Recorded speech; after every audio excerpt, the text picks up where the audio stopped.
want to do the job that Tony Blair was asking me to do. Now, as it happens, although Peter and I had our ups and downs from time to time, by and large, most of the time we worked well together. In relation to Gordon's people, yeah, there was a sense that he had his own team, his own operation. I am very much a team player, and I wanted to be clear that I'd be able to, on the communication side of things, to lead that team. The two rather nice pen portraits with you and Mr. Mandelson. Peter would slip into the castle through a secret passageway, and by nimble footwork and sharp and incisive thrusts of the rapier, cleave his way to the throne room. Is this Tony's book? Yes. And you, meanwhile, Alastair would be a very large oak battering ram, destroying the castle gates, and neither boiling pitch nor reinforced doors would keep him out. It's not bad, is it? Yeah, well. He had great clanking balls as well. Right. Let's move on. Did you sign a confidentiality agreement when you took this post in 1994 or subsequently in 1997? I don't think I did. I was covered, obviously, from 1997 by the Official Secrets Act. I can't remember if I signed a confidentiality agreement in opposition. And in 1997, after the 1st of May, you're entering Downing Street. Can you remember whether you were developed vetted or not? I was. Can you remember when you were, approximately? I can't remember exactly when, but I can remember being told early on that I would have to be. For example, very early in Tony Blair's first term, we were very big into the Northern Ireland situation. That was obvious. I was very much a part of that. So I can't remember exactly when.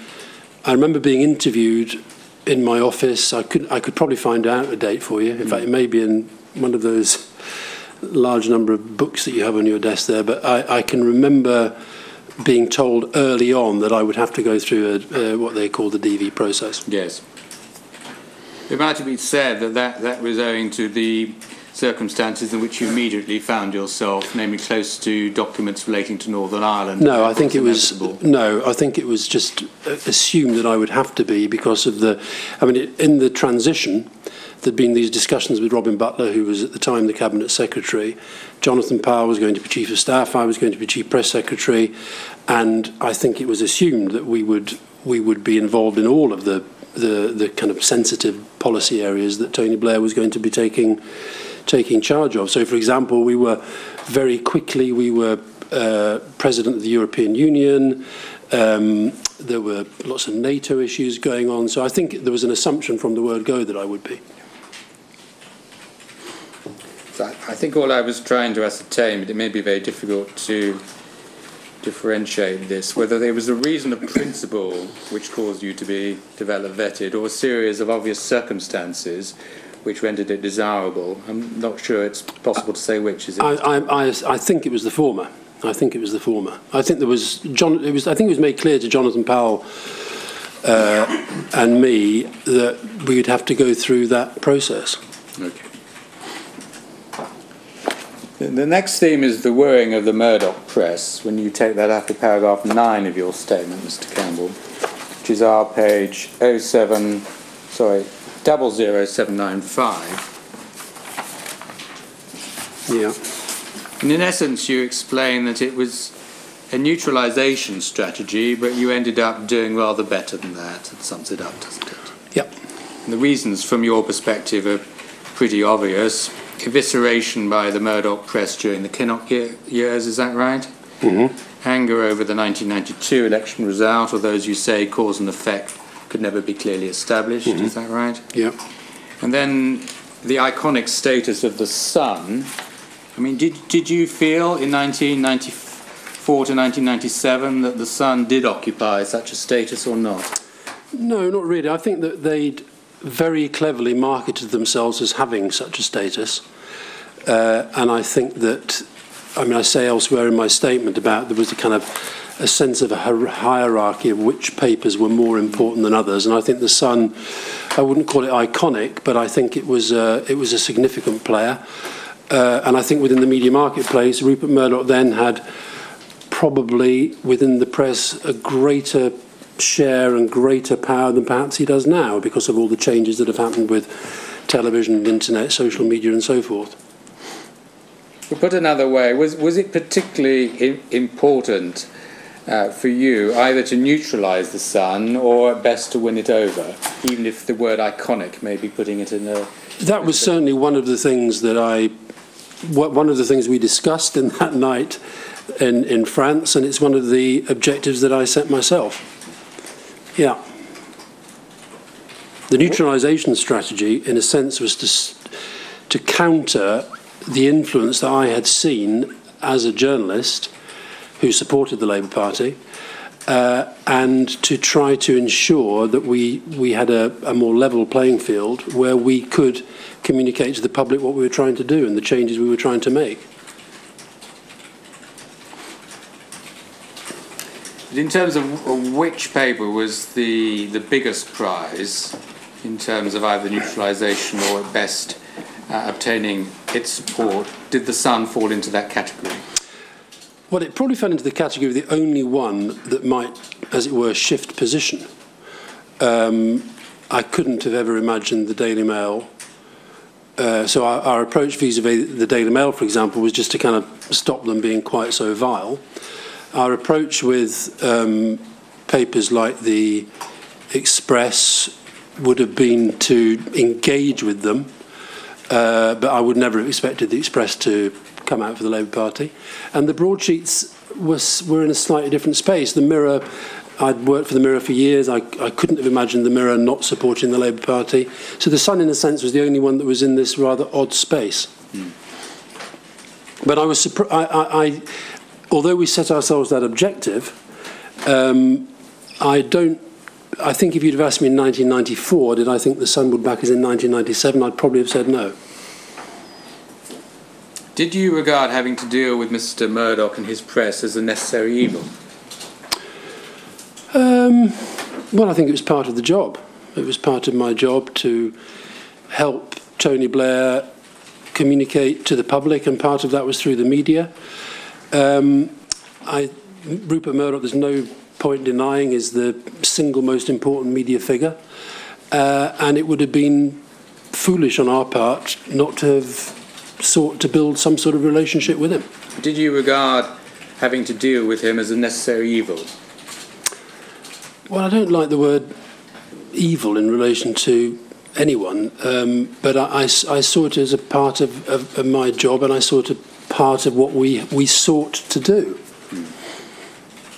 I mean, as again is clear from my diaries, there was often when I didn't particularly like having to do it. And at times nor did Tony Blair. I think there are various points in my diary where I say that we, including just before the election, I've written about this at some length in my witness statement, where the Sun asked for a piece about Europe, and we talked about whether to do it, and we didn't in any way change policy, but we knew kind of what they wanted rhetoric-wise, and I did feel a little bit uneasy at times. But there's no point pretending Rupert Murdoch's not an important player in the media landscape, and we dealt with him as has been well documented by all of us. Well, a diary entry of yours of the 29th of January 1997, TB was due to see Murdoch on Monday and said it angered him that the meeting mattered, but it did. So that suggests that necessary evil may be putting it too high, but still a degree of distaste. Would that be closer to it? Yeah, at times, yeah. And also the perception, rightly or wrongly, that the meeting did matter because it was part and parcel of winning over his support. That's also true, isn't it? Yeah. It might be better, rather than to say a necessary evil, to say a necessary obligation rather than something you went about because you wanted to do it. No, it wasn't an obligation. We didn't have to do it. We could have chosen. I mean, the Labour Party, for some years after the Wapping dispute, had nothing to do with the Murdoch papers whatsoever. We made an active choice to change that approach, and again in the diaries, Neil Kinnock not happy about that at times. So we made a choice, and the choice was that part of this, if you like, the part of what New Labour was trying to do was to show there was no part of public opinion that we were scared of. There was no part of public opinion we didn't think we could take our message. And in opposition, getting your message through to the public, it's hard if you don't have access to the press. But isn't that a little bit why it was actually for you and the perception you had an obligation? I'm not saying by that it was something you couldn't not do. Okay, I inferred from obligation a sense of duty. I don't think we had a duty to do that. I think tactically it would have been it would have been lacking good sense not to have done it. It's the relationship that and the perception of the significance of the relationship that actually runs through the whole thing, isn't it? Yeah. Given that Mr. Murdoch was not quite in the same place politically as New Labour, did not the very fact of trying to obtain his support entail the making of compromises by New Labour? I don't think so, because I don't think, as it were, we went out to him and said, Rupert, we'd really like you to back us. And I say in my statement, far more important, and this isn't just about Murdoch. I mean, I know because Murdoch's the biggest figure, and because the phone hacking has led to this inquiry, there's been a huge amount of focus on him. But this goes right across the media panoply. I mean, I was in charge of Tony Blair's media operation, and we had strategies for all of these papers, and we had approaches out to all of these papers. But I certainly think that with Mr. Murdoch, I mean, for example, you asked me in the questions in advance about the visit to the Hayman Island. I was never in doubt that was a good thing to do, because it gave us an opportunity to, in a sense, use that event as a broader public platform, and it gave us an opportunity to set out for a huge number of editors and executives from around the world what New Labour was about. I think it would have been crazy not to do that. I think. Did you have any previous dealings, as it were, with Mr. Murdoch when you worked for Today? Because that paper was within the Murdoch stable, wasn't it? Yeah, and to be fair, I worked there under Richard Stott, we'd worked together at the Mirror. He'd been my editor there, and essentially we turned Today from a broadly right of centre paper to a broadly left of centre paper, and I don't ever recall Rupert Murdoch interfering on any level with what we were trying to do there. Obviously he spoke to Richard Stott from time to time, but and I would compare that with, for example, when I worked with Robert Maxwell, who did have a fairly interfering approach. So when we move forward into 95 and you begin to have personal dealings with Mr. Murdoch, you're doing that really without much prior experience of him, is that right? Yeah. In paragraph 9 of your statement, 00795, you say about 8 lines down that you believe the Sun backed us because they knew we were going to win. We did not win because they backed us. Yeah. I mean, is part of the thinking there that Mr. Murdoch likes to back winners or not? Yeah. I think Rupert Murdoch has he has a very strong set of political beliefs. He's fundamentally right-wing on most issues. I think he's somebody who he's a newsman. I mean, he's very, very interested in stories. He's interested in powerful people. But I think there is a sense that he likes to back winners. And I think he thought, I mean, you know, as Gus O'Donnell said to you this morning, it was by then fairly obvious that we were probably going to win the election. But I do think sometimes that this point about the perceived power that people talk of newspapers to dictate elections, I just don't buy it. I mean, you know, if at the last election, David Cameron had the endorsement of, you know, virtually all of the newspapers and didn't get a majority. So I think we've got to be careful about this. Where I think they have an influence is in the establishment of an overall agenda in which the political environment and debate then plays out. I'll just ask you to comment on a paragraph in Mr. Powell's book, New Machiavelli, which is page 190. And he's giving his perception of what was happening at this time. Our primary target was Rupert Murdoch, and Turning went out of his way to woo him. Are we agree with that? I don't like the word woo, but he was certainly the most important media player, without a doubt. And then Mr. Powell continues, I had been told by the Sunday Times correspondent in Washington that the American economist and columnist Erwin Stelzer was a confidant of Murdoch's and the best way into him. Do you agree with that? No, I think the best way into Rupert Murdoch was via Rupert Murdoch. Well, maybe Mr. Powell is putting it just a notch too high, but if Mr. Murdoch's not available, the best way to Mr. Murdoch, I think he's suggesting, is through Mr. Stelzer. Does that overstate it or not? I think it probably does. I think that from where we were in the UK, Erwin Stelzer is a very clever, very close to Rupert Murdoch, but so were quite a few other people that we dealt with almost on a daily basis. I mean, the people who were editing newspapers here, and Les Hinton, and all sorts of people. So one would certainly have to add to the list other individuals, is that correct? Yeah. Tony struck up a friendship with Erwin that lasted throughout his time in government, and he helped Tony win over Murdoch. Is that true or not? It may be. It may be. I think it's true that Erwin Stelzer became somebody that liked Tony Blair, liked what New Labour was doing, and probably was part of the discussions that were going on within that particular newspaper group. But I think we were always conscious that in terms of any decision that there would be about who they would back at the 1997 election, that there was kind of that was a decision that would ultimately be made by one man. And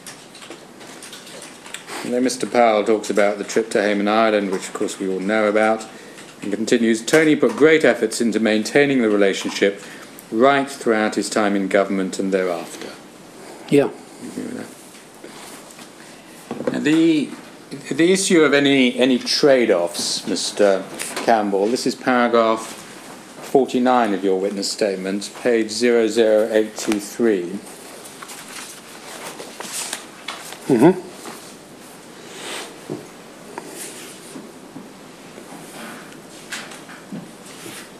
Can I deal with it bluntly in this way?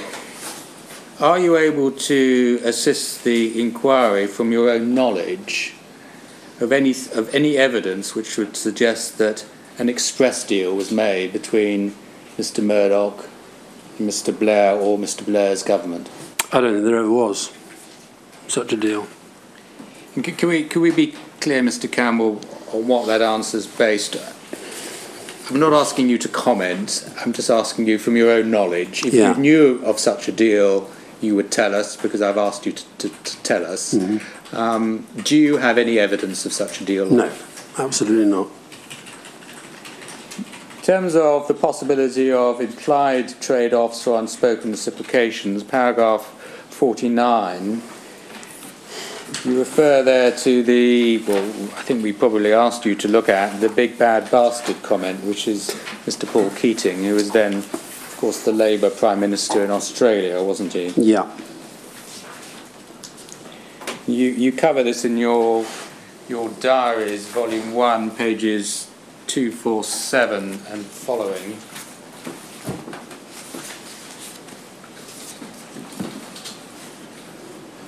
You set out part of the citation.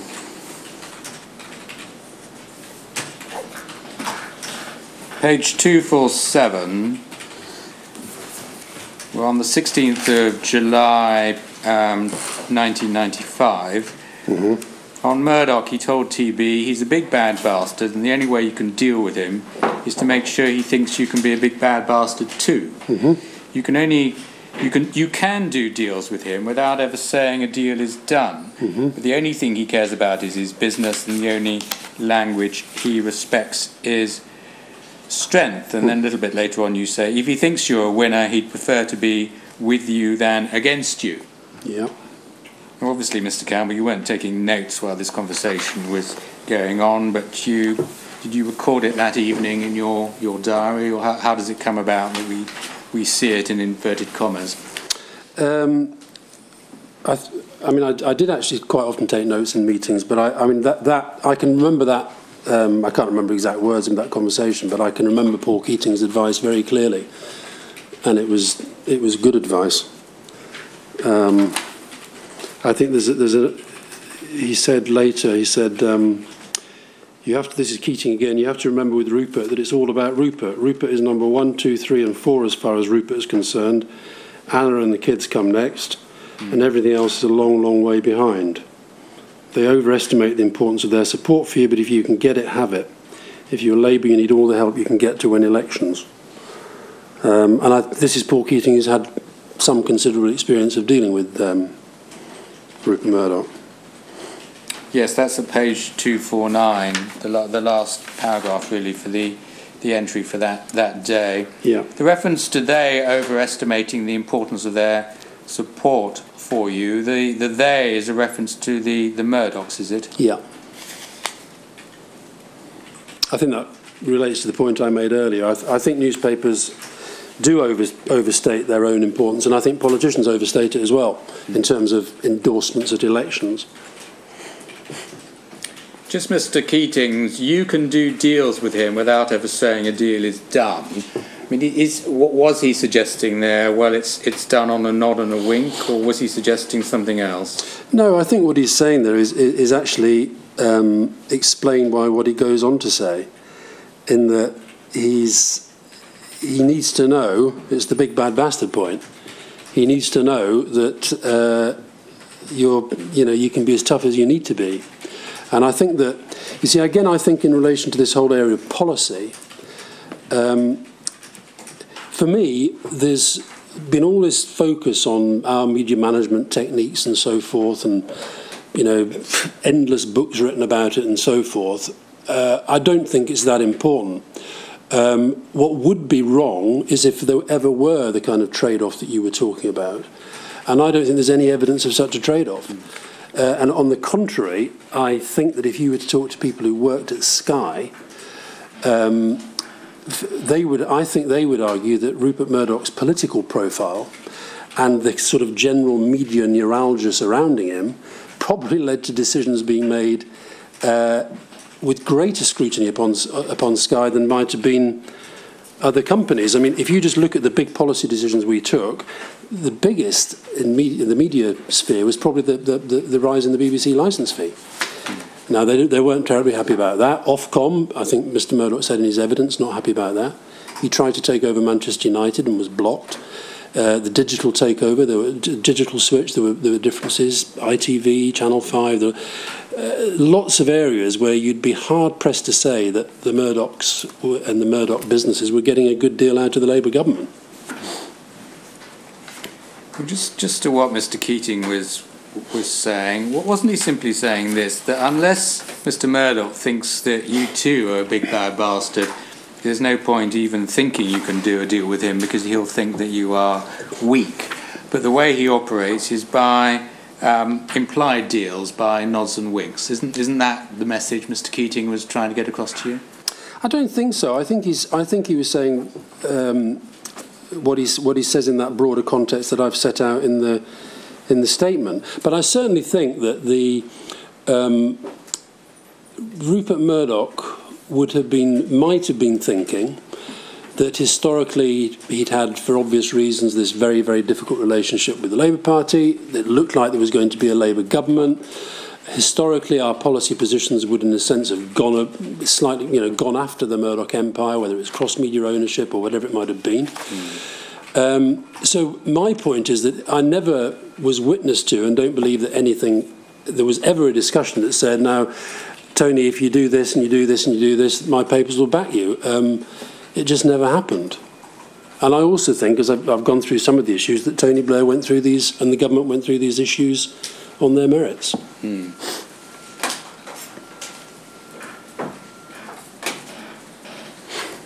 Okay, may I come to the issue of any implied trade-off? This is paragraph 13 of your statement.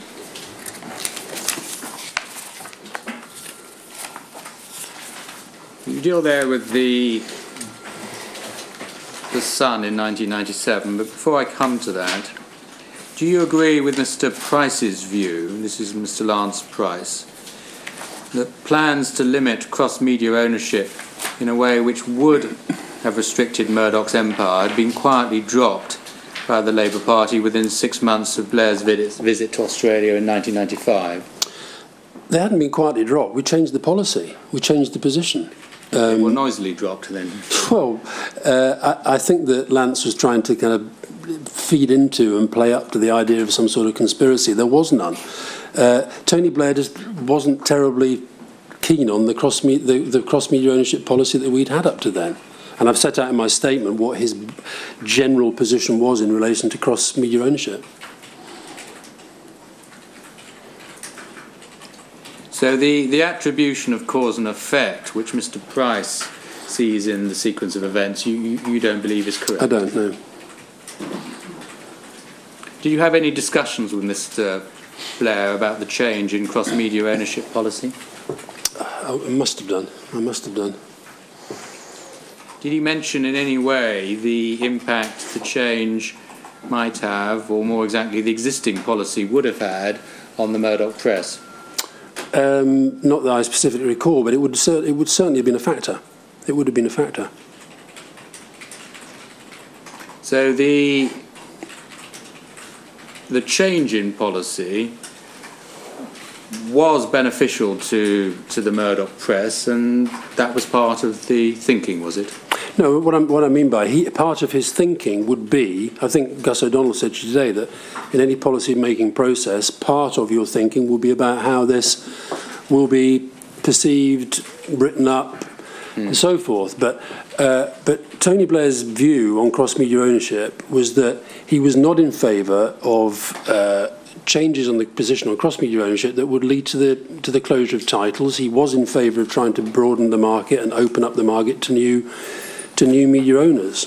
So it was a principled policy position that just happened to differ to the one that we'd held when Neil Kinnock and I can't remember the position under John Smith, but certainly when Neil Kinnock was leader of the Labour Party.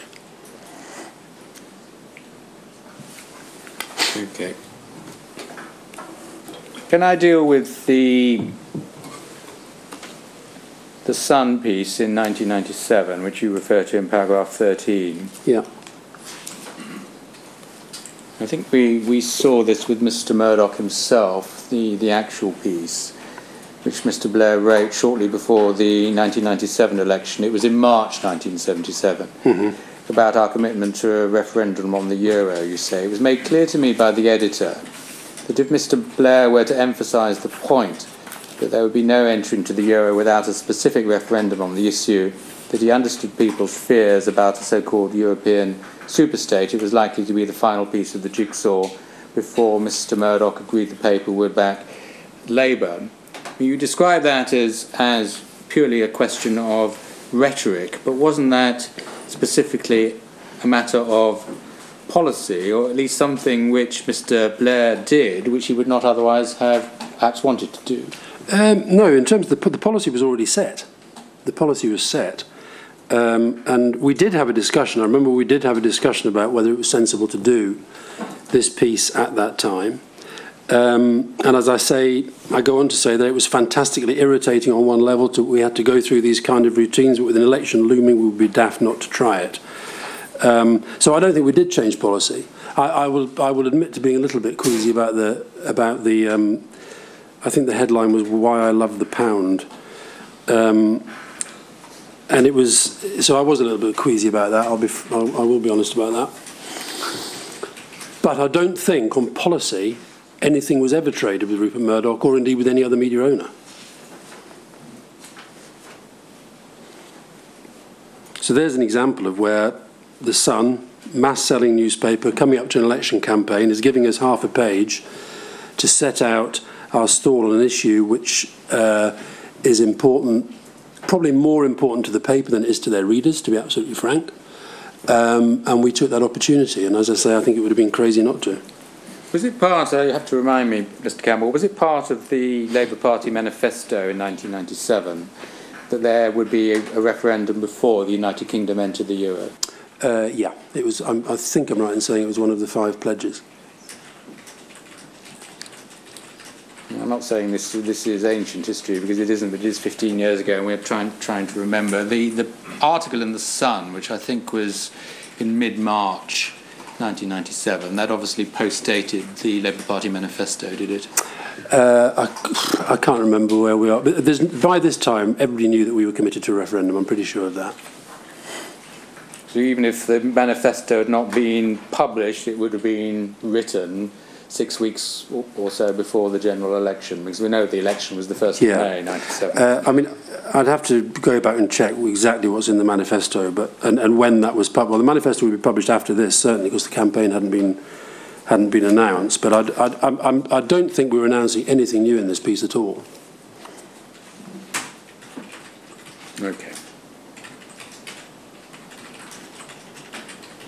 So you would characterise what happened as perhaps slightly irritating, if not causing a degree of discomfort, but amounting to no more than rhetoric, because it didn't amount to a policy change. Yeah. Have I correctly summarised?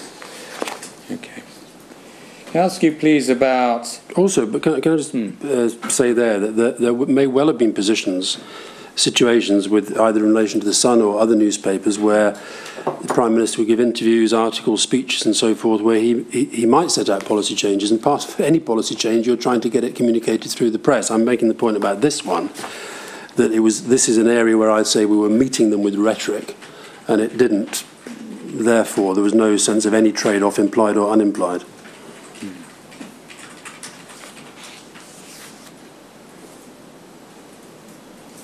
Now, the media set issue, which we covered with Mr. Murdoch, and it's clear that Mr. Prodie made the call at the end of the day. Can I just ask you about one entry in your diary, volume 2, for the 1st of April 1998, page 338. Yeah.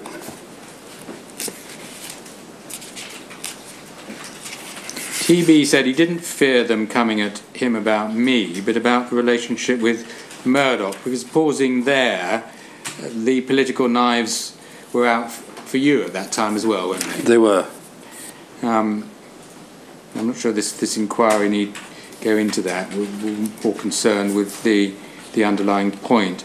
And then you say, and he, that's Mr. Blair, didn't fancy a sustained set of questions about whether Murdoch lobbied him. Yeah. So that's a paraphrase of obviously a conversation you had with Mr. Blair, is it? Yeah. And why didn't he fancy such a sustained set of questions? Because I think I've quoted in my statement what I said at the briefing on this, that I said in a number 10 briefing, the conversation with Prodie had covered a range of issues. It had been agreed that neither side would brief on it. This had been honoured. The FT should not use an anonymous Italian official to stand up a story that was wrong. Of course, if asked, we would always say that the PM spoke up for British firms. It would be a bit odd if, as the PM of Great Britain, he did not. This did not, however, stand up the story, and talk of intervention presented in this way was simply wrong. Now, it did lead to a considerable frenzy, this one, and I think we possibly could have handled it differently, but we had the call from Prodie was not about this. Yeah. It was about something completely different, and Prodie had asked for us not to brief on it. The FT then ran this story, and I refused to accept that this was intervention as they were presenting it. And I think what Tony Blair is saying is that he was worried actually that was standing up in the House of Commons, a sustained set of questions about why is this not an intervention. I think he found that difficult. Now, I've said in my statement I was less concerned because I felt my statement that it would be odd if the British Prime Minister did not stand up for British companies reflected that likelihood. Indeed, in the briefing of March 24, 1998, journalists pointed out that my statement did not amount to full denial, to which I responded I was not adding to the statement. And it's true, it was not a full denial. Well, maybe Mr. Blair's concern was based on how all this appeared. Well, by then it was a full-blown 24-carat frenzy.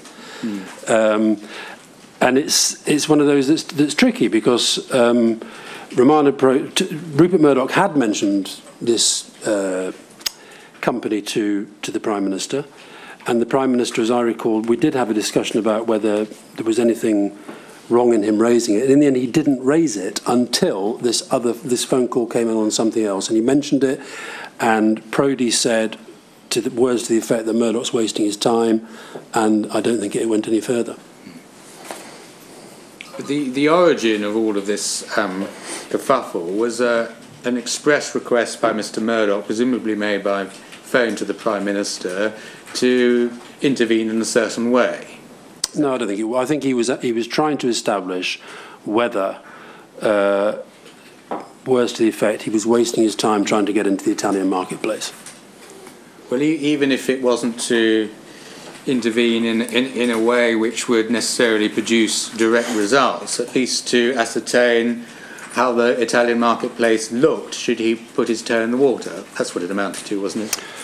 Well, I wasn't privy to the call that he had, and nor, until this story blew up, was I privy to the call with Mr. Prodie.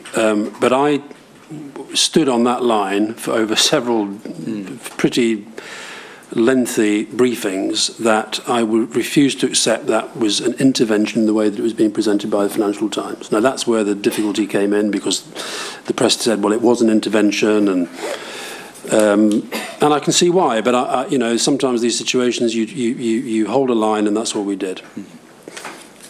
And in the end, nothing came of it.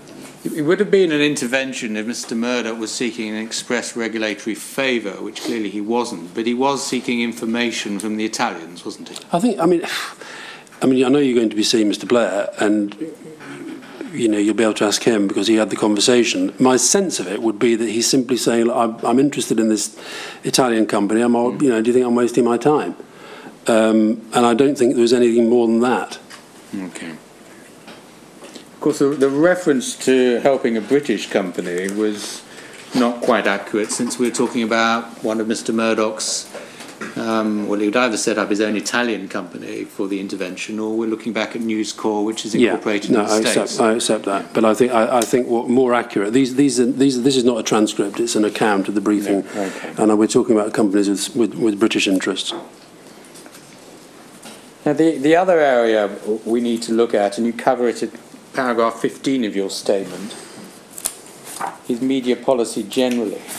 You do say in the third sentence of paragraph 15, ironically, the only area where I believe we may have fallen foul of this relates to the area of the press itself.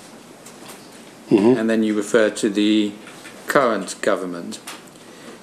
So are you suggesting that through fear of a hostile reaction, possibly even ad hominem attacks, the Labour government between 1997 and 2010 was shy of taking on the press and bringing in necessary press reform in terms of regulation?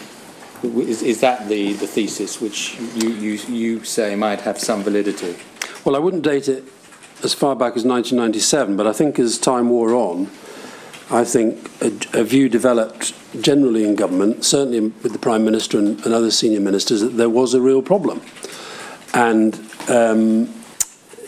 I think that if I certainly, as I say in my statement, was advancing the case, well, if you think there's a real problem, then we should do something about it. And part of the thinking as to why not to do something about it, I think there were two main reasons. One was the one that the Prime Minister has talked about this before, that actually the public just wouldn't understand, because one of the lines being run at us by the press is that we had them all in our pocket. Not true, but that's one of the kind of lines that was run against us. The public are going to be confused as to why we're suddenly saying this is a problem. And the second thing is that the public had elected us to do all sorts of things. Press regulation was not one of them. So that was, as it were, the points of principle. I think there was a political point of pragmatism that Tony Blair would have taken the view that it was not politically sensible. And it's no secret. This was one of the few things that we argued about. We argued about it over several years.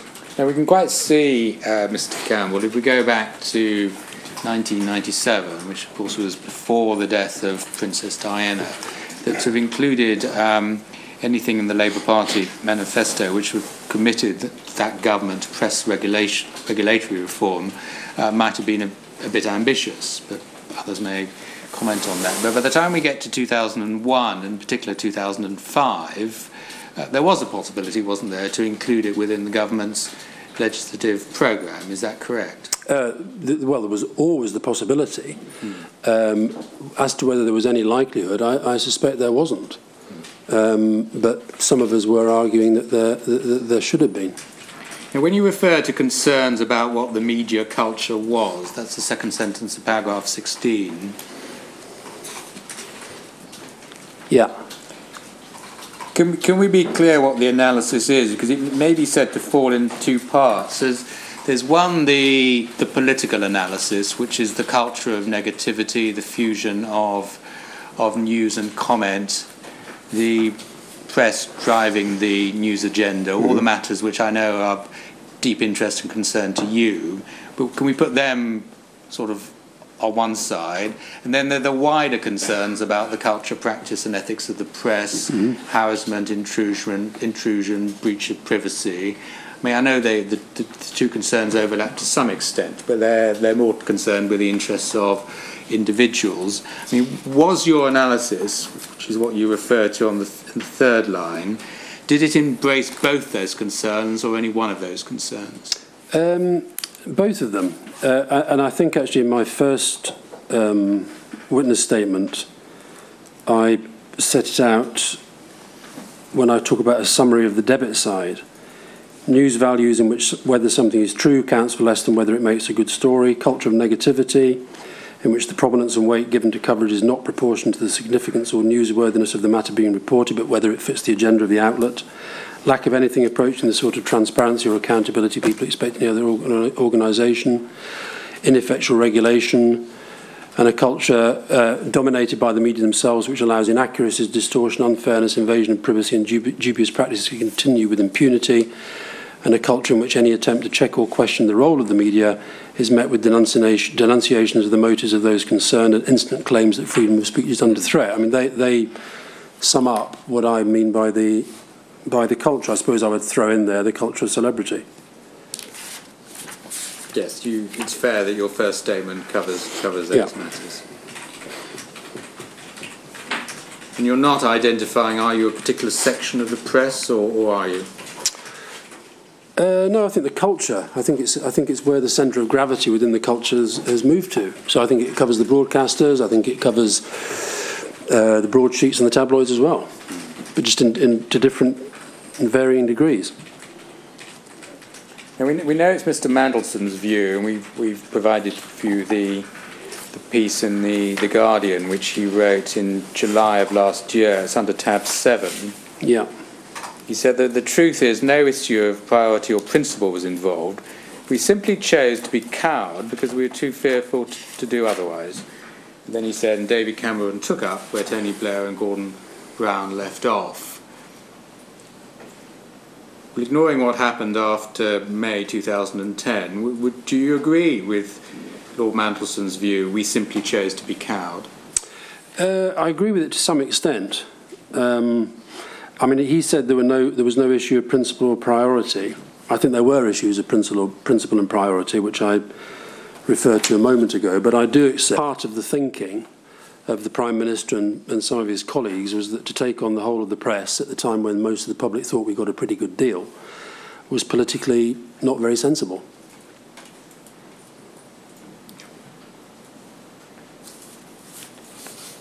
It might have been difficult to have approached this on a cross-party basis at any time between 1997 and certainly 2010, unless you were to identify a short window of opportunity which opened after the tragic death of Princess Diana. Is that right? Yeah, I think it would have been impossible to get a cross-party agreement on something like this. And, what about that short window of opportunity? I'm not sure there really was one. I think that I think, interestingly, I saw you had Chris Mullin's diaries as well, that he was of the view that the short window of opportunity was the same day that we did Bank of England independence, i.e. straight after the election. But I think that would have been very, very difficult for obvious reasons.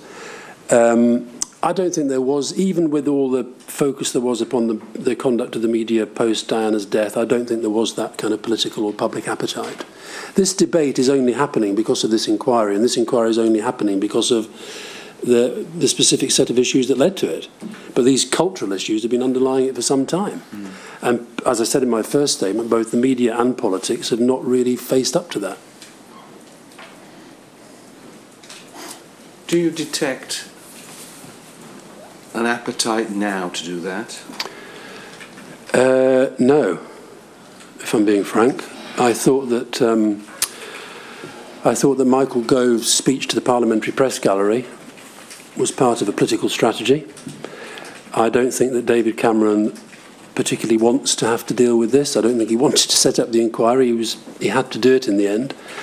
I think it'll be very difficult for him not to go along with whatever recommendations, or at least a very large part of the recommendations the inquiry produces, but I don't think there is much of an appetite.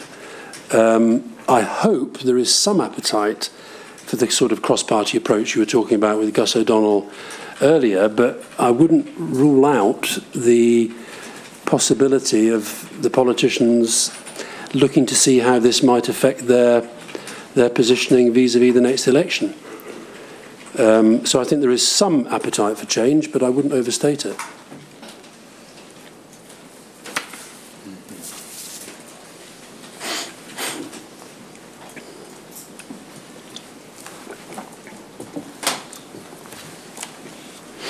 I think there's quite a big appetite for the people who are no longer there.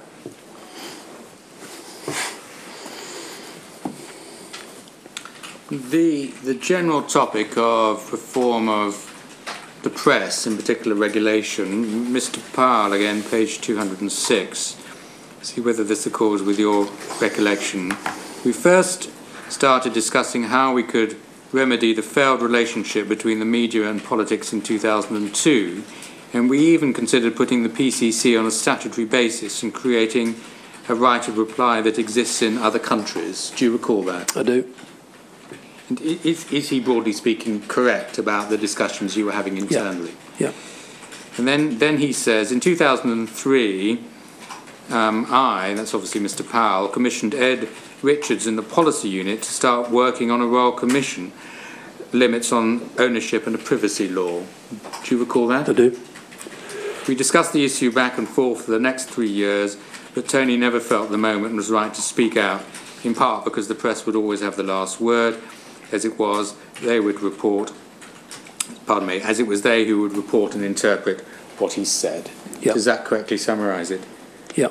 And in 2006, he, it's Mr. Blair now, told me he would consider putting surprise legislation in the Queen's speech on the subject, but he didn't. Mm-hmm.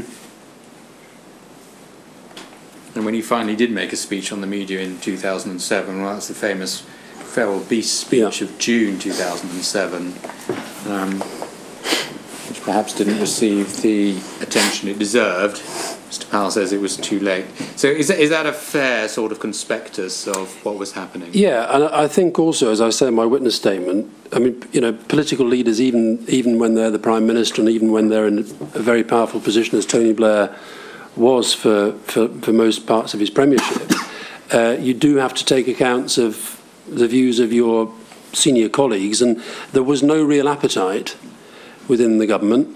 I think with the possible exception, I mean, I was arguing on this track for some time, John Prescott to some extent was, but there was no real, it wasn't an issue on which the Prime Minister was feeling huge pressure.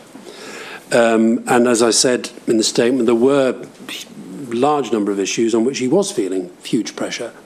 And I think the other thing to bear in mind is that it's not unreasonable for politicians to take account of political factors, like the fact that if he had gone down this road, the Conservative opposition would have been perfectly entitled then to use that to get much better sense of support from the press. And there was also the whole issue of the, as many of those books have got into, the sometimes troubled relationship with Gordon Brown. That would have been a factor too. I wonder if you can throw light, Mr. Campbell, on the passage through Parliament of what became the Communications Act of 2003, That's obviously an extremely complicated piece of legislation, but it passed through Parliament at a time when you were still in post, as it were, before your retirement. But I don't recall being involved to a huge extent in the detail of policy discussion. And I do remember Tessa Jowell, who I think was the Secretary of State at the time, when she took the job, wanting it to be very, very clear that she was going to be in charge of that process. And I do also remember her wanting to be absolutely clear that she wasn't, as it were, inheriting any kind of implied or unimplied deals with anybody in the media empires. So, and I know that I'm sure Tess will be able to speak for herself, but I do remember that. So to be clear about that, she was concerned that as part of the inheritance there might have been some sort of deal, as you say, express or implied. She wanted to be sure that there wasn't such a deal. Did she have conversations with you about it, or conversations which were in your hearing? I think she had conversations both with, most importantly with Tony Blair, but also, I mean, I talked to Tessa as well at that time. And to be blunt about it, was she concerned to find out whether a deal had been done with Mr. Murdoch? Yeah, she just wanted to be absolutely sure that she was not, as it were, going into a policy area where a conclusion had already been reached based upon whatever. And Tony Blair was able to give her that assurance. In your hearing? Well, I know that he did.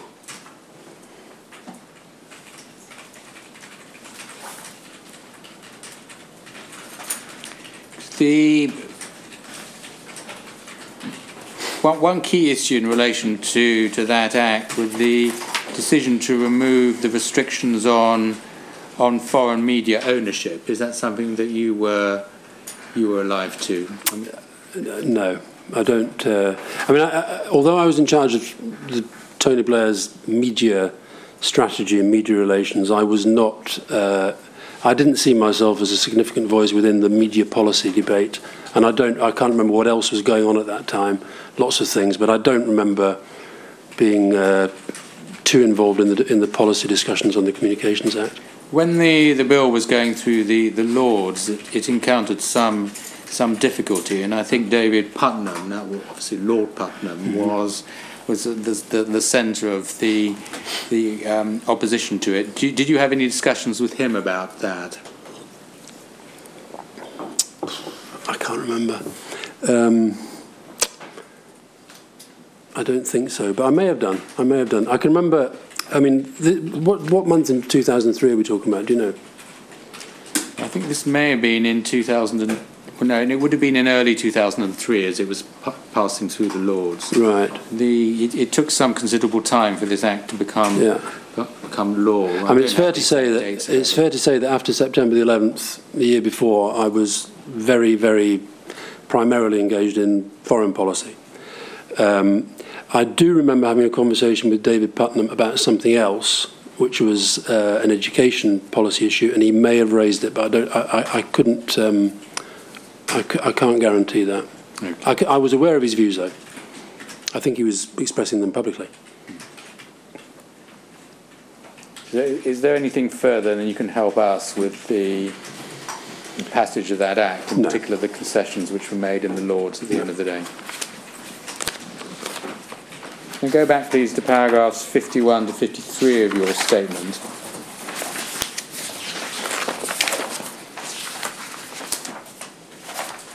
Yeah.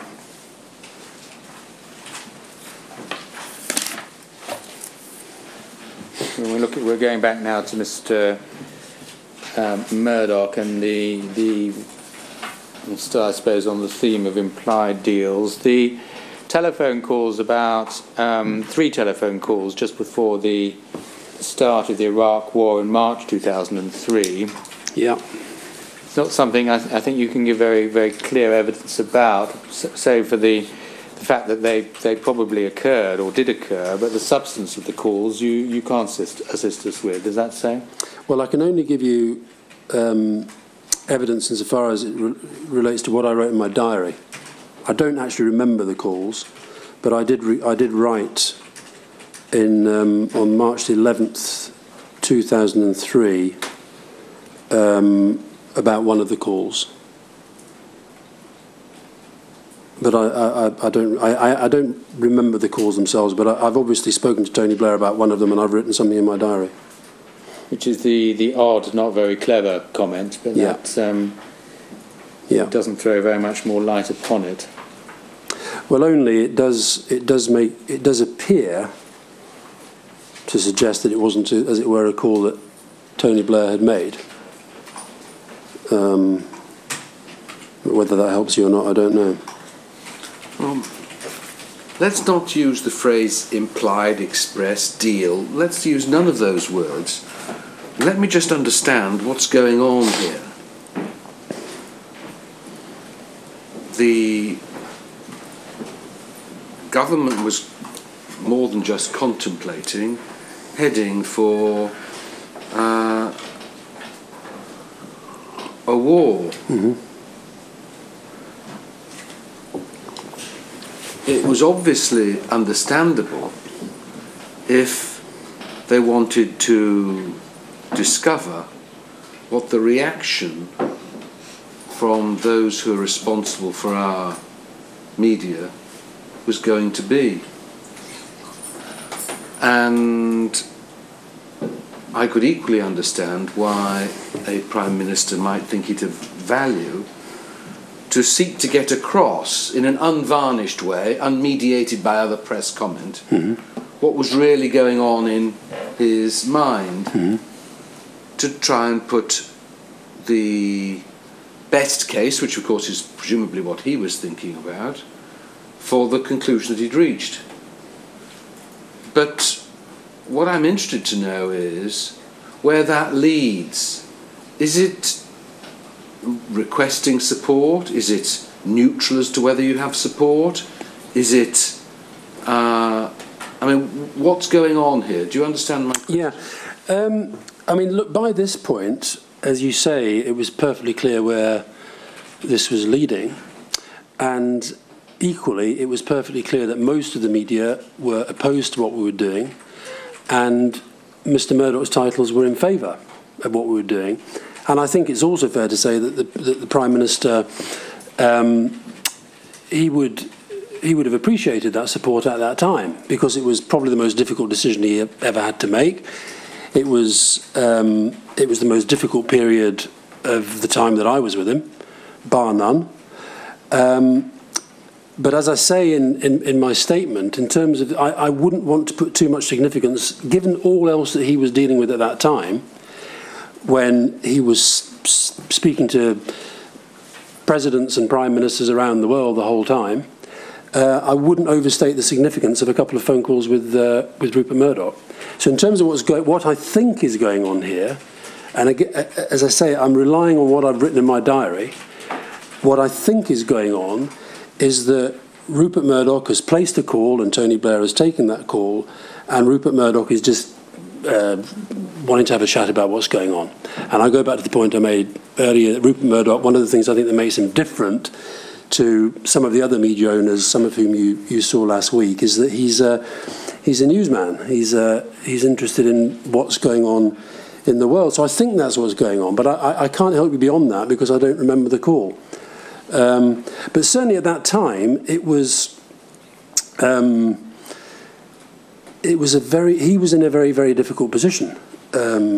And we were all, there was, in terms of the decisions that were being taken and the policy that was being pursued, it was hugely unpopular.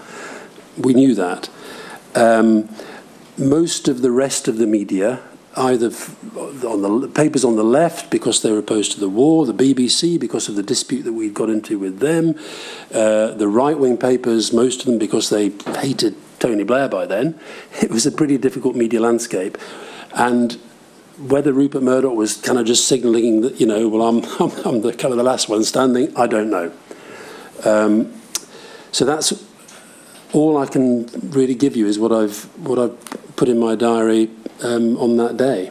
But there were two, according to the Cabinet Office, there were only between 2002 and 2005, Tony Blair spoke to Rupert Murdoch 6 times on the telephone.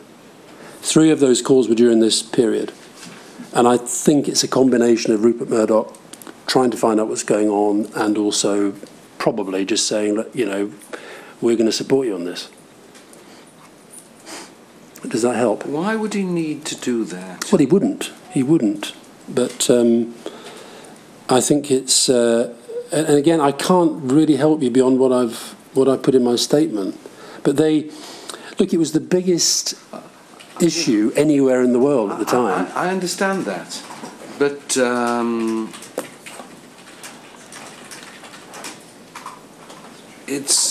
I suppose it goes back to the whole question of the perception of the reason why at this intensely difficult time, which you've described, and which we all remember simply from what we were watching and reading about. We weren't involved in these decisions. And I can understand he's talking to world leaders about this phenomenally important decision, that 3 times he should feel it's significant enough to chew the cud, talk to, listen to one newspaper proprietor. I mean, and it's what it leads, it's whether it is appropriate to draw any conclusion about the relationship, because that's, I suppose, what I'm supposed to be thinking about. Yeah. I mean, I suspect if Rupert Murdoch, as I say in my statement, in terms of when Tony Blair would have seen Rupert Murdoch, it was usually when Rupert Murdoch was in London for a board meeting. I suspect had he been in London around that time, would he have seen him for a cup of tea, a half an hour chat? He probably would, with all the other things going on. I said before, he's a very, very significant player on the media, in the media landscape. But I don't think it's... Put it this way, I was, if anything, surprised at how few phone calls there had been when the Cabinet Office produced this record. Not that there had been, as you seem to think so many. Well, it's not that so many, it's just the fact of them against all the other competing demands upon his time. He knew what the view of the Sun was. They'd made it abundantly clear. He didn't have to speak to Mr. Murdoch. He could pick up a copy of the Times. Yeah. Well, perhaps the Times. Well, I think he could have picked up a copy of any of his papers around the world. Yes. Yeah. No, I can see why you asked that, but I think it is important as well to remember that you see, we're looking at this now. You're asking me to, and people may think it's odd that I don't remember something that I've written about, but I just don't. And for me as well, there was so much else going on at that time, but it doesn't strike me as that odd. Not least because by then, I think it's fair to say Tony Blair had very few strong supporters in the media left. And so whether one of these calls came from him, in reality it does when all the other issues are there. But I mean, I think it is important to accept, and I think this goes for David Cameron, Gordon Brown, Tony Blair, that the amount of time and energy that they, not just the people who work for them, but they, as Prime Ministers, have to devote and dedicate to kind of dealing with what are ultimately media management issues, it's grown. It's grown, and it's grown because of the way that the media has developed. And I think that's a problem too. Then you continue, they only have power if politicians let them have power. Yeah. By which, of course, you mean it is within the gift of politicians to prevent the press having power, but that might, of course, have obvious ramifications for free press. But it also presupposes that politicians are not going to yield to the obvious influences and powers which might intrude on their decision making. Would you agree with that? Well, I think a lot of this started under Margaret Thatcher, because I think that newspapers were given a sense of power. The numbers that received the peerages and the knighthoods, and the sense that they were almost part of her team. I think it changed under John Major, and then I think when we were in power, I think we maybe did give the media too much of a sense of their own their own place within the political firmament, and we should have challenged it more. You were talking about the conferment of power. One of the reasons why the newspapers have such power is the good reason you've identified, namely the virtues of a free press. We understand that. But the bad reasons, you list 3 of those at the end of paragraph 26. You refer to the patronage system. Well, the evidence on that you set out. But then the second and the third aspects, the privileged access governments of both colours allowed, which is the point Lord Justice Leveson made 5 minutes ago, which is the reason why the politicians have let the press have power. Is that right? And the efforts made to win media support, which is again another aspect of the same phenomenon, isn't it? Yeah, I mean, see, I think we might disagree on the word power, because as I say, I think ultimately the politicians do have the power, but I think all 3 there are factors within this that have led to a change that is probably unhealthy. And of course the terms influence and power are not synonyms. One is weaker than the other, and you prefer influence rather than power, though some would say they're just different points on the same spectrum. Would you agree with that? No, I think power is a different thing. I don't think newspapers have power. I think politicians have real power, but I think that hopefully what comes out of this is a resetting of that balance so that it becomes much clearer where power does lie.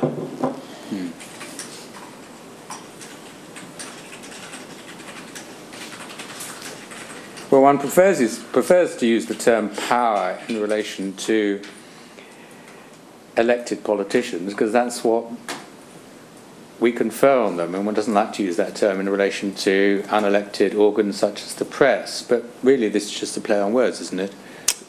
No, I don't think so. Because look, if you look at decisions that David Cameron is making now, whether it was military action in Libya or troops in or out of Afghanistan or spending on the health service or tax levels, newspapers can't do those things, and that is real power, which he has invested in him because he's the Prime Minister.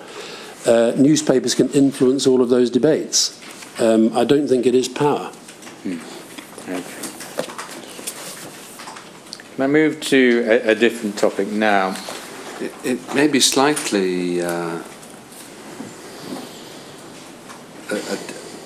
different, but I wonder whether it is not rather more than mere influence. I don't limit the meaning of the word influence, because what newspapers have is what is longevity. And politicians tend not to have longevity. So Mr. Murdoch has been there or thereabouts for 40 years, which is a very, very long time. You make the point that he is the most powerful media owner, and then you describe Mr. Dacre as probably the most powerful newspaper editor. But doesn't that longevity give them rather more than influence? I agree, it is not the power to change the law or the way in which this country is run, but it is a very real form, at the very strongest end of influence. Would that be fair? Yeah, I think in Rupert Murdoch's case it would be, because of the point you make. I think if you sort of analyse power and influence year by year over the last 4 decades, and as you say, he's been a big player throughout that time. But for example, I can remember being struck once in a discussion with George Bush asking us what Rupert Murdoch was like because he'd never met him, which I found quite surprising. Now whether he's met him since, I don't know. But that was, and I think that when Rupert Murdoch went to the Select Committee and said that, sometimes I wish these guys would leave me alone, I think that was a little bit disingenuous, because as I said earlier, I think he is interested in powerful people, and he's interested in the people who make the decisions and make the news. But I see it as a different sort of power. I think political power, and I think the political class has kind of, to some extent, ceded too much on this ground. And needs to get it back.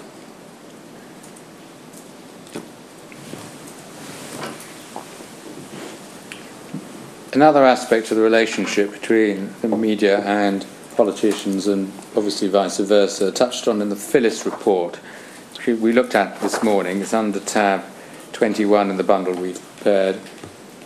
Context and evidence section 4, Mr. Campbell. Mm-hmm. And then background to the breakdown, this is page 7. Yep. We were told that 3 major factors have contributed to the breakdown of the relationship between government, the media and the public. The communications strategy adopted by the Labour administration on coming into power into 1997, the reaction of the media and the press in particular to that, and then the response of the civil service. Labour's past experience of handling the media and its belief that government communications staff were not up to the mark saw a rise in the media handling role of politically appointed, unelected special advisors. Well, you're of course at the epicentre of that.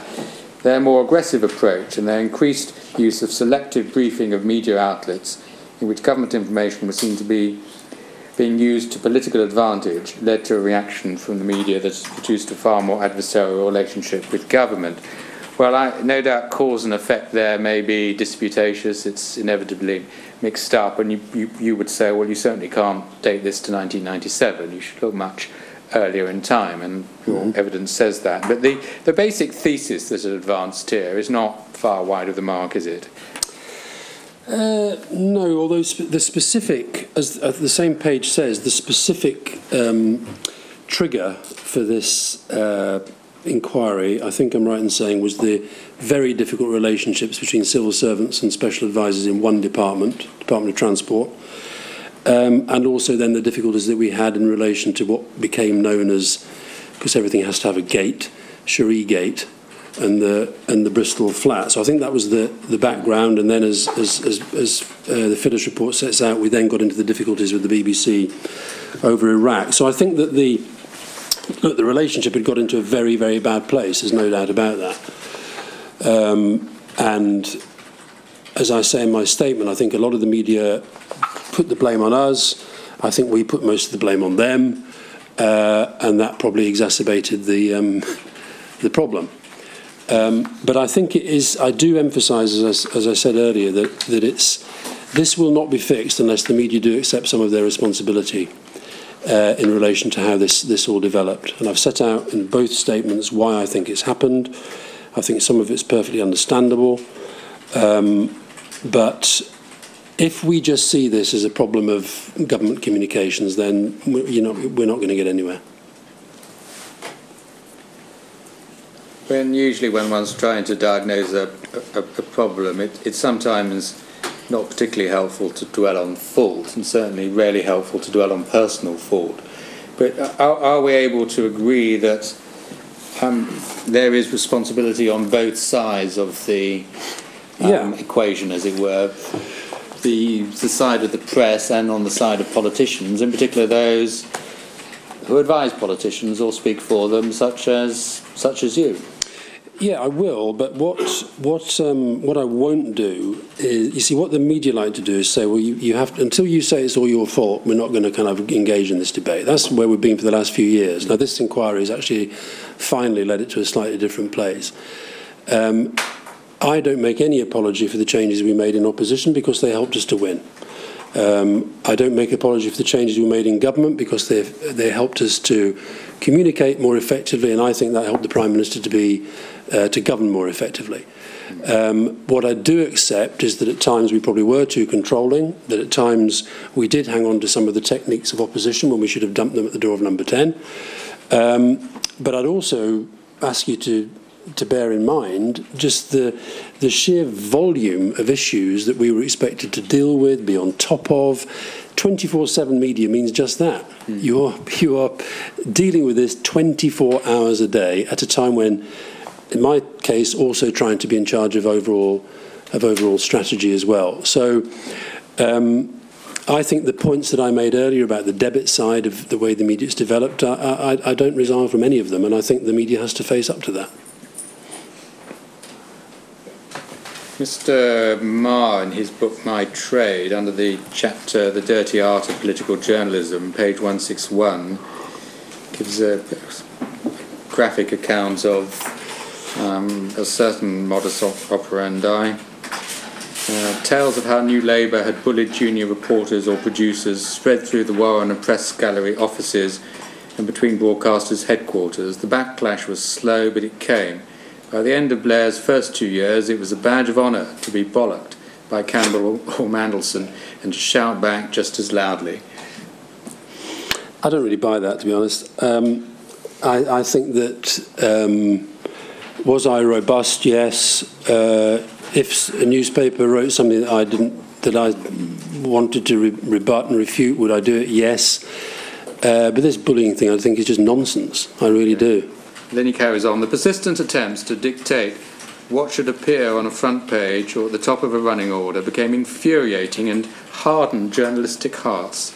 Even before the 1997 election, it was obvious that Labour had spies tipping it off about the running orders, script lines and the correspondence being used for news programmes, and was attempting to ambush them before they went on air to get more favourable coverage. In lobby meetings, Alastair, Campbell and others would single out and ridicule the correspondence of editorially hostile newspapers, and then George James, political editor of the Daily Telegraph, and the studiously fair report of the old school, was a favourite target. Did that happen? Well, you should ask George, but I don't think so, no. Okay. And I suspect from the smile on his face, nor does he. Well, it may be a different sort of smile, I can't see it. Favoured reporters were given special treatment, just as their editors were made much of in Downing Street and invited to weekends at Chequers. Did that happen? There may have been some that were invited to Chequers, not many. I'm afraid I don't buy this thesis, no. I really don't. As I said to you earlier, most of my contact with journalists who defended what I call the institutionalised dishonesty of the old lobby system, most of my contact with journalists was on-the-record briefings where they could quote whatever I say and any of them could come to it. Were there some journalists that I liked more than others? Well, you wouldn't be human if you didn't. I think that's just the way of the world. Were there some that I trusted more than others? Certainly. Were there some for whom I had complete and total contempt? Yes, there were. But did I ever kick them out of briefings? No. Well, then he continues and concludes, indeed, but the political correspondents have a certain esprit de corps alongside their professional rivalry. That's what I call the herd mentality in my statement. Yes, that's true. And the cynical way in which some were favoured because they worked for Rupert Murdoch, while others were sneered at because they worked for Conrad Black, disgusted many who worked for neither. Well, I mean, again, the person at The Sun with whom I would have had most day-to-day contact was Trevor Kavanagh, because he was the political editor, and I think it's fair to say Trevor and I disagreed about most things. He was... I go back to the point I made earlier. Everybody thought that I was favouring somebody else. Everybody thought that anything that appeared in the press somehow came from me. The whole thing was absurd. But the absurdity, I think... And I say in the statement that one of the best examples of spin done by journalists is the extent to which the issue of spin became so central to the debate. I had a job to do. My job was to brief the press on behalf of the Prime Minister and to advise the Prime Minister and other ministers. And I did that job in an incredibly exposed place. There are half a dozen, and I know you've got a couple of journalists coming later this week who no doubt will go into them in huge detail. There are half a dozen issues that get thrown back again and again and again and again. I dealt with thousands of stories. I dealt with thousands of briefings, and I would defend the accuracy and the honesty of those against any journalist any day of the week. You get a rather different... Without exception. No, there are some terrific journalists. There are some terrific journalists. No, we made mistakes, for sure. For sure we made mistakes. But I think I do think, given the pressures we were under, they were extraordinarily few in number. A different perspective from Mr. Powell, page 194. Just to show that there's always a need for balance. I did actually read Andrew Marr's book over the weekend because it was on your reading list, and there were some bits where he's very, very nice about me. I was rather shocked to read that. No, that's why we've not referred you to them, Mr. But this is Mr. Powell speaking. Alastair was unfairly criticised for politicising the government press service. Actually, what he did was to professionalise and modernise it. When we arrived, it was in a parlous state, and by the time we left it, it had regained its confidence and become far better at what it did. The senior side of political press briefing is the domain of ministers' special advisers and, of course, of ministers themselves. Would you agree with that? It's the point I made earlier, that whenever anything appeared in the press that came from the government, people assumed it was me, but often it wasn't. I would certainly agree that the government communications system that we inherited was not fit for purpose, that a lot of change had to be made. Robin Butler, the Cabinet Secretary, was very, very clear with me that I had the authority to make change. He then set up the Mountfield Review, which led to substantial changes. I think they're changes for the better. Most of them have been kept by Gordon Brown and David Cameron. And other people got up to all sorts of stuff. There's no doubt about that. And that is part of politics, is part of life. I tried to control at the centre. I tried to keep a grip of things, but the reality is there are hundreds of people out there the whole time who, anybody who works in Downing Street, in the eyes of a journalist, is a senior Downing Street source. Anybody who works in the Home Office is a senior Home Office source. It was, I think we did a pretty good job in having proper coordination at the centre, but it's very difficult to maintain that. Well, Mr. Powell points the finger of blame in a particular place. He says it's the special advisers like the Damien McBrides, Charlie Whelans and Ed Bullses, not departmental spokesmen who specialised in character assassination through the pages of the newspapers. What always surprised me was that the assassins managed to persuade the press to keep quiet about their activities, however many incriminating emails or texts they sent. That is a very good point. In other words... Is all of that correct? Well, no, not all of it, because... but if you ask me to single out, then I would single out Charlie Whelan. And I've always been clear about that, and I was always clear with Gordon Brown that I thought it damaged him to have him there. Likewise with Damien McBride. But the point I'm making is that, I mean, I can remember, for example, one briefing where at the end of yet another frenzy and journalists accusing me of lying and the politicians then getting roped in to say I should resign and blah, blah, blah. I can remember saying to all the journalists there in the room, right, come on, just say what the lie is and then provide any evidence whatsoever. And they never could. So and that in itself is a form of spin. I mean, you sent me Peter Oborne's essay that he did for the British Journalism Review.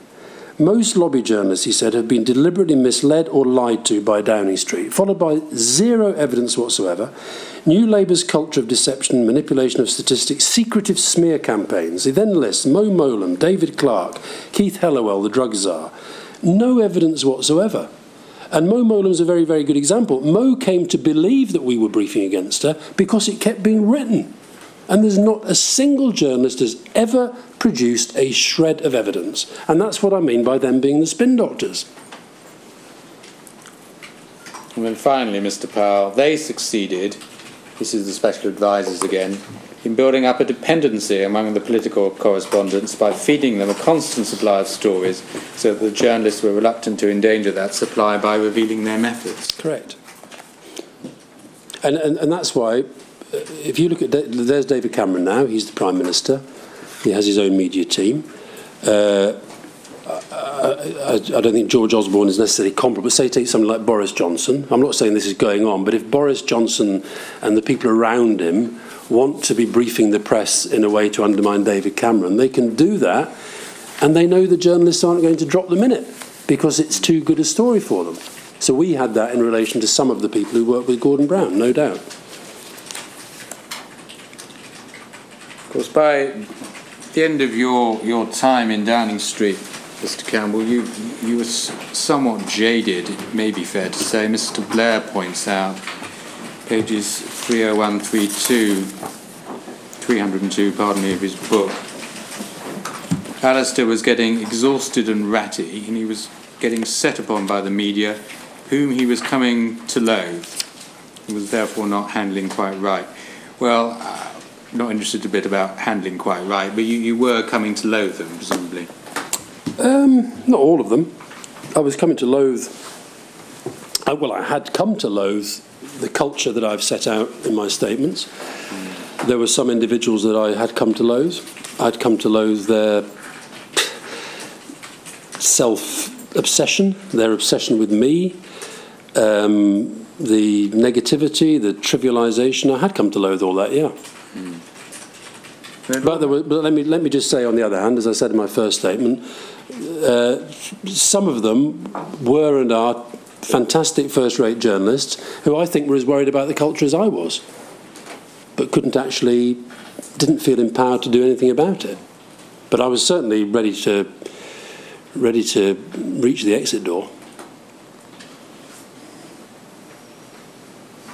Lord Mandelson, one of his concluding observations, it's an interview Mr. Walmsley carried out of Lord Mandelson, referred to at page 9 of Mr. Walmsley's book. There was a great emphasis on managing the media at the expense of managing policy. There was a sense that if you'd got the story right, you'd achieve something, and that's not how government is. Do you feel that there's any validity in that comment? No, I think the policy process was always taken more seriously, but I think we all spent far too much time focused on, and I speak now as the guy who was in charge of this, the politicians spent way too much time worrying about this stuff. Well, it chimes with actually what you said. Media issues take up too much time of the Prime Minister and other senior ministers. Yeah, but just in their defence, it's very difficult when these full-on frenzies are coming at you. There comes a point where the Prime Minister will say, I need to get out there and deal with this. My point is, I think they can have a lot more space. I think the public are much more savvy about this now, and I think the more strategic the politicians are, the better it will be for them, the less they're focused on the day-to-day. Now, back in the beginning, when we started out, I think we had to adopt the approach that we had because we had to recalibrate the playing field. But I think now, hopefully, there's the window, to use your word earlier, to get to a much, much better position. But it's going to require change from both the politicians and from the media. Well, you said politicians need to get political power back. Yeah. How? Not at the expense of a free press. I think that they have to get a sense of their own power back. You made the point earlier about access. They probably do spend too much time. Look, diary secretaries are used to fobbing people off and saying, no, there's not enough time in the diary. I think the senior politicians need to do more of that with the media. The great thing about the whole sort of change and the internet and social media and so forth, and the direct channels of communication now, just as the public can shape a different media landscape, so can the politicians, and they should. But I think there's a sense of them still judging their success or failure far too much on what sort of press they're getting. And when I saw that, for example, the list of direct contacts there's been between this government and the Murdochs since the election, Michael Gove, for example, I couldn't believe it. Waste of his time, to my mind. Better things to do.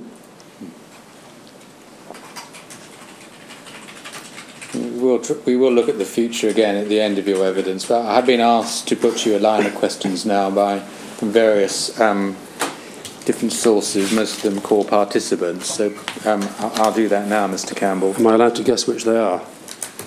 I don't think it really matters, Mr. Campbell. It's the question, not the messenger, but feel free. Paragraph 7 of your statement, page 00794, from the third line you refer to taking a more strategic, a more proactive approach to communication.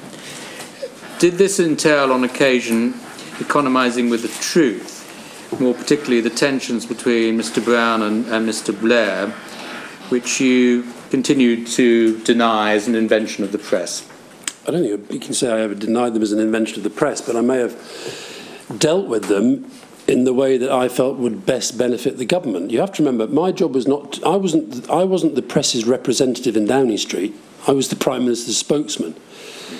And as we talked earlier about if you've got a room full of journalists who are being briefed by other people somewhere in the system, that there's this problem, then I'd be stupid if I sat there and said there wasn't a problem. But what I would do is say, look, we're not going to focus on that, we're going to focus on this. We're going to focus on the budget, we're going to focus on welfare reform or whatever. So it wasn't that I was denying, but I would choose my words very carefully in how I dealt with it. Okay. Paragraph 12 now, page 00797. At the very bottom of the page, you refer to the remarkable shift of opinion made by some of the Murdoch titles on the issue of Scottish nationalism and independence, and in particular the movement of the Scottish Sun.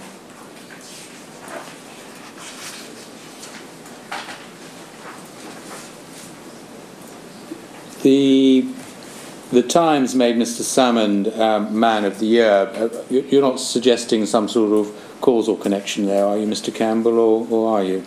Because between what and what? Well, between the support the Murdoch papers were beginning to give Mr. Salmond, in particular in Scotland, and then the Times making Mr. Salmond Man of the Year. I think I do think that Rupert Murdoch had decided that Alex Salmond was somebody he wanted to be very, very supportive of for whatever reason. Alex Salmond probably was one of the men of that year. So I'm simply making an observation. I do think that there's a bigger point in that paragraph. I do think that the Prime Minister, David Cameron, and Nick Clegg and Ed Miliband are all getting disproportionately whacked at the moment because of their stance on the media. I do believe that. I think partly the coverage of Cameron at the moment is a revenge for having set this inquiry up. I do believe that. And I don't think I'm alone in that. And I think that the support for Alex Salmond is potentially related to that. That's what I think. Paragraph 30, Lessons to Learn, page 00812. I mean, this is a more general question. Do you not think that the government's constant attempts to repackage old announcements, so we're talking now the Labour government, yeah, the government's constant attempts to repackage old announcements, stories and news and put the best complexion on figures create a legitimate trust in what you were saying? I think again, excuse me, sorry to keep going on about the Treasury, but I think there was a time where there was so-called double counting, which was frankly stupid. This thing about re-announcing is difficult because the reality is that, like Andrew Lansley made a speech at the Royal College of Nursing today. I don't know whether he had any major announcements to make or not, but that would have been seen by the people who were there, and there was bits on the news, largely of the hostile reaction to him. He, therefore, to my mind, is perfectly justified then in going on to another venue at another day and saying the same thing again and hoping to get coverage. Now, is that re-announcing? I don't know. Communication, what my definition of strategic communication is the communication of what you're trying to do over time. And retaining the media's interest in that is not easy when what they keep saying is, well, what's new? And when we talked earlier about the whole business about politicians trying to be more strategic, the media want news 24 hours a day because that's the business that they're in. And they look to the politicians because they're the most high-profile people in the country, with the possible exception of footballers. They look to them to provide that news. Now, all I'm saying is I think the politicians need to step back from that. It's not their job. Their job is to govern. So, does that answer it? Okay. Paragraph 60, Mr. Campbell, page 00829, where you deal with special advisors. Yeah. In your experience, the relationships worked well, you explain. It's 2 lines from the bottom of the page. I would add that on any sensitive issues, then even special advisors as senior in the system as Jonathan Parle and I would not do anything without general direction and often specific checking from our employer. So you can enlighten us as to what the practice was between 1997 and 2003, but really take that no further. Well, I did stay involved with Tony Blair and later with Gordon Brown, but I mean, for example, when people talk about blaming their advisors, or we've talked about some of Gordon's special advisors, I don't think it's enough for a politician to say, well, they're freelance or they're doing their own thing. Jonathan and I were both very, very senior in the system, but if we were dealing with difficult, sensitive issues, that we knew at all times we were representing the Prime Minister. And special advisors are very personal appointments by ministers, or in our case, the Prime Minister. And that's why I think there was a lot of justified scepticism at the evidence, following the evidence of one of your recent witnesses. I've been asked by one court participant to ask you questions about the Black Rod incident in 2002, the death of the Queen Mother, which of course was in April 2002. Mm-hmm. I provided you with a little clip, Mr. Campbell, of materials, which actually we've got available.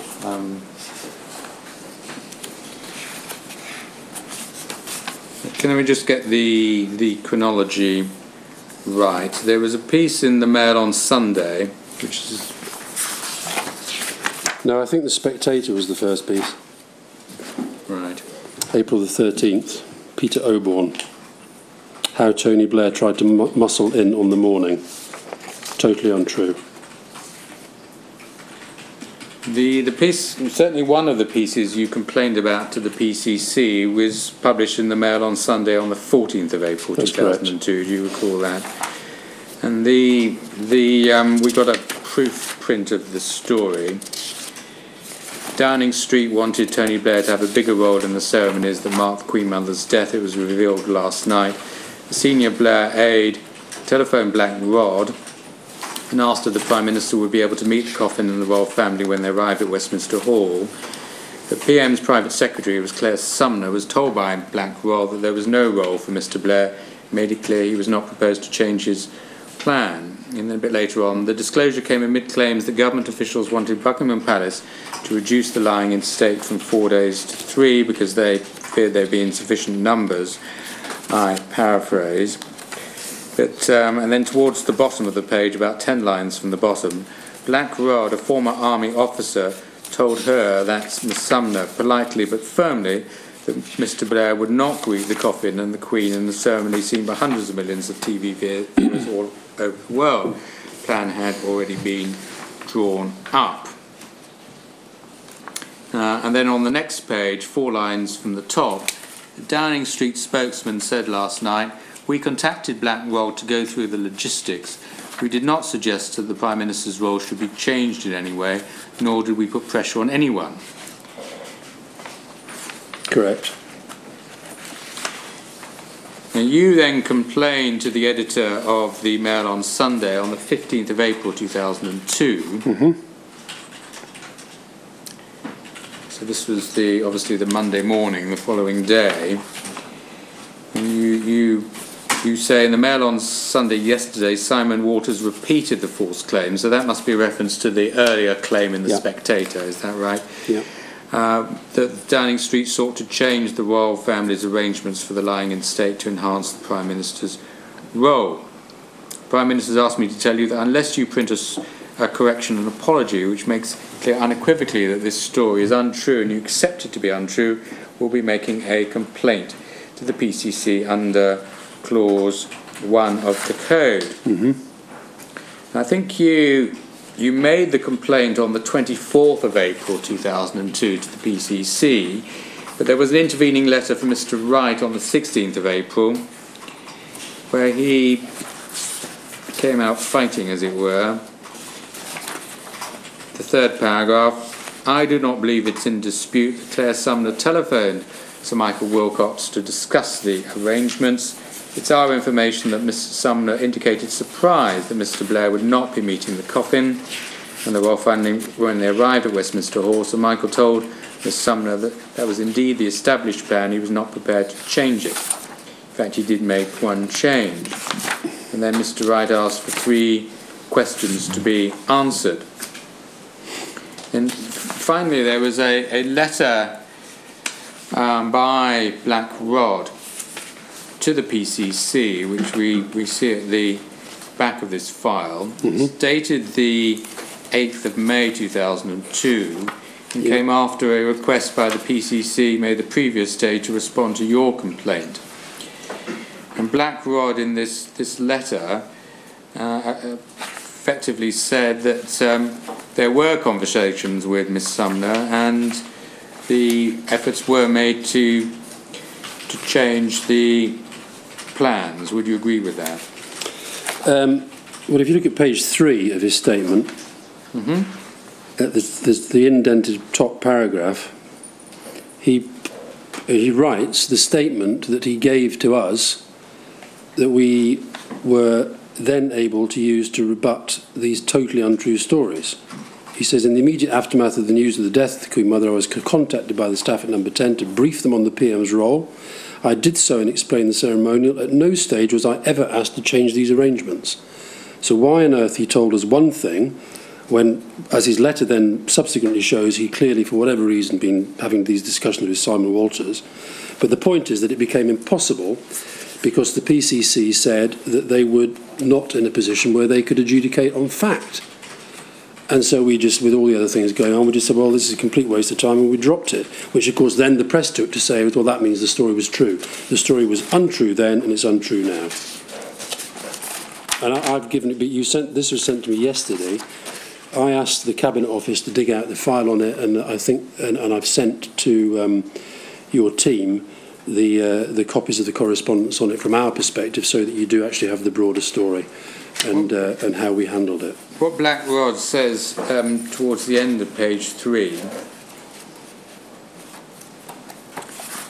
finally we come to the Mail on Sunday articles. Here I did have contact with their author Simon Walters before publication.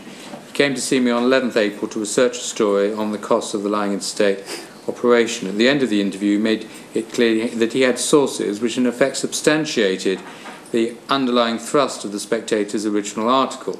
Although I repeated my on-the-record statement, I was surprised by the quality of his information because I could not, in truth, deny the main force of his contentions. In which case, it's very odd that he denied them on the record prior to that. So you'll have to, if you're interested in this, you'd have to talk to Black Rod because he does appear to be saying different things on the same piece of paper. All I know is that a very damaging story was run, first in the Spectator, then the Standard, then the Mail on Sunday, and the story was completely and totally untrue. Claire Sumner, whose job in Downing Street was parliamentary liaison, she had to establish what the Prime Minister was meant to do on an event as important as the death of the Queen Mother.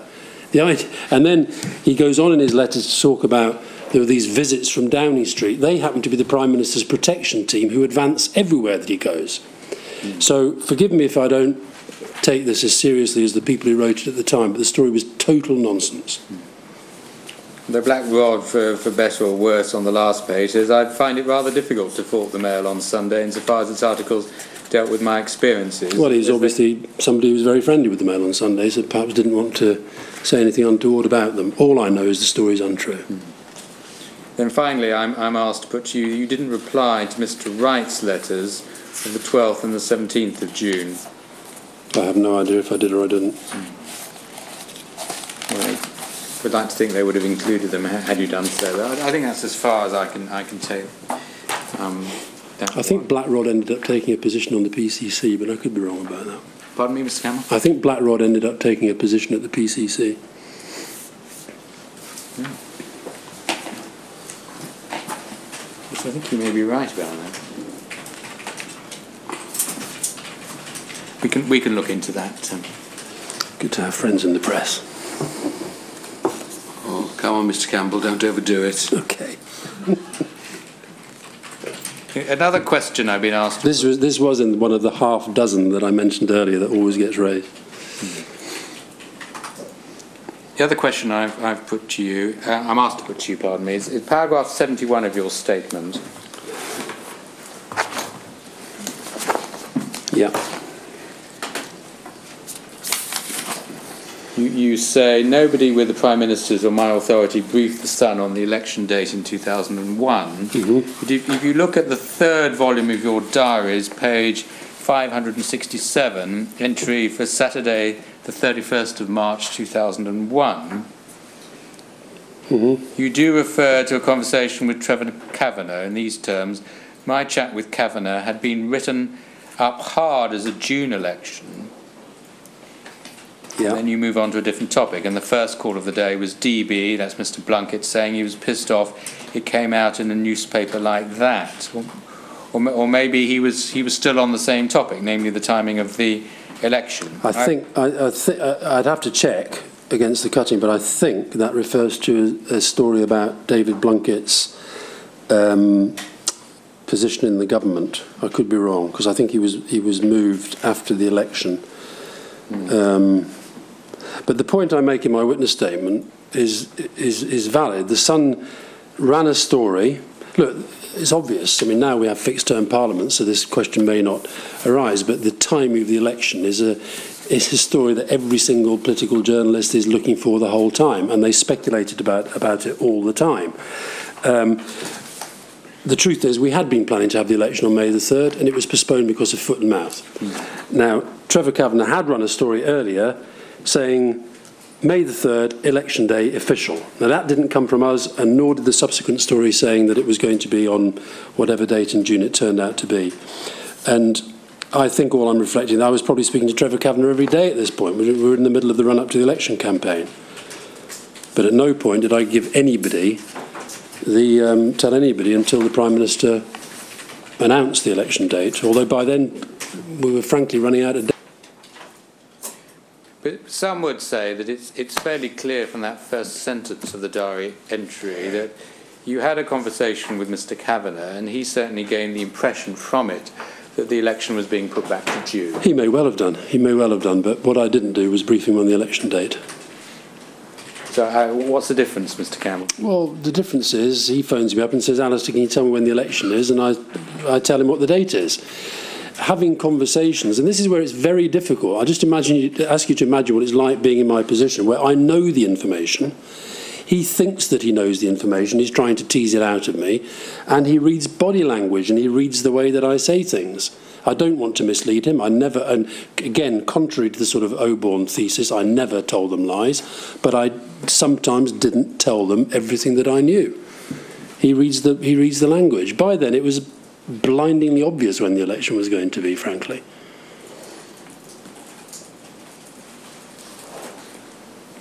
But if you say, if it wasn't going to be May, it wasn't going to be July, because they never are in July, it's going to be June. Well, I think they'd kind of all probably worked that out by then. Okay. But it became a source of huge contention because the Mirror then became convinced that we'd given them the election date. No such thing. Just didn't. Can we look to the future, Mr. Campbell? It's 25 to 5, but we had time to do that. You pick it up at paragraph 32 of your statement, 00813, and just some ideas which you throw out. We're not going to cover all of them because we've read your statement.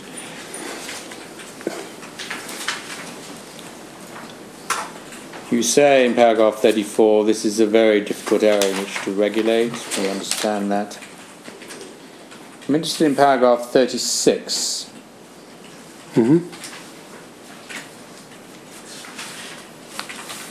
You're suggesting that there should be greater transparency, and the new regulator should be able to investigate the extent to which really opinion is being presented as fact, the extent to which they're fair and reasonable in their reporting, and the extent to which they're being sufficiently transparent in the interests which are driving their content. How would one go about properly exploring these motivations without seriously impeding the preeminent concern, the freedom of the press? I think by being aware of that as a possible concern. But if you look at, we talked earlier about the fact that every other walk of life has some sort of oversight and scrutiny and regulation. some of the reports that the broadcasting regulator publishes from time to time would be similar to this. I'm simply suggesting that whichever body replaces the PCC, as well as investigating individual complaints against a code, and as I said in my first statement, I think the PCC code itself is a very, very good basis, but also to look at trends. You took evidence from the McCanns. I mean, had there been a regulator who, as that story was developing, could actually have said, we are going to have an investigation into the way this is being covered, that might have had an effect. And I think it would have been an effect for the good. I mentioned some of the specific issues there. News International's reporting of editorial line about the BBC. I'm not suggesting you should say you can't have a bias, but I think if an outside body were able at least to analyse whether they felt that there were one, and this has got to be, inevitably there's going to be some sort of subjectivity attached to this, but when this inquiry finally writes its report, judgments are made. That's what people are put in these positions to do. So I'm suggesting somebody is put in that position to make judgments so that the public can be better informed. And I think actually, as I say later, that as a result of this inquiry, the public have learnt and seen things that they didn't know about. I think that's been to the public good already. But if this body were able to say, I am concerned about this issue, I'd like to interview an editor or an owner about that, what on earth is wrong with that? I don't see anything wrong with it at all. I think it'd be good thing for the press. And I make the point that some of you will probably know more about this than I do, but some of the regulation of the legal profession, I think, has probably strengthened the legal profession. And it's been a mixture of statutory and non-statutory.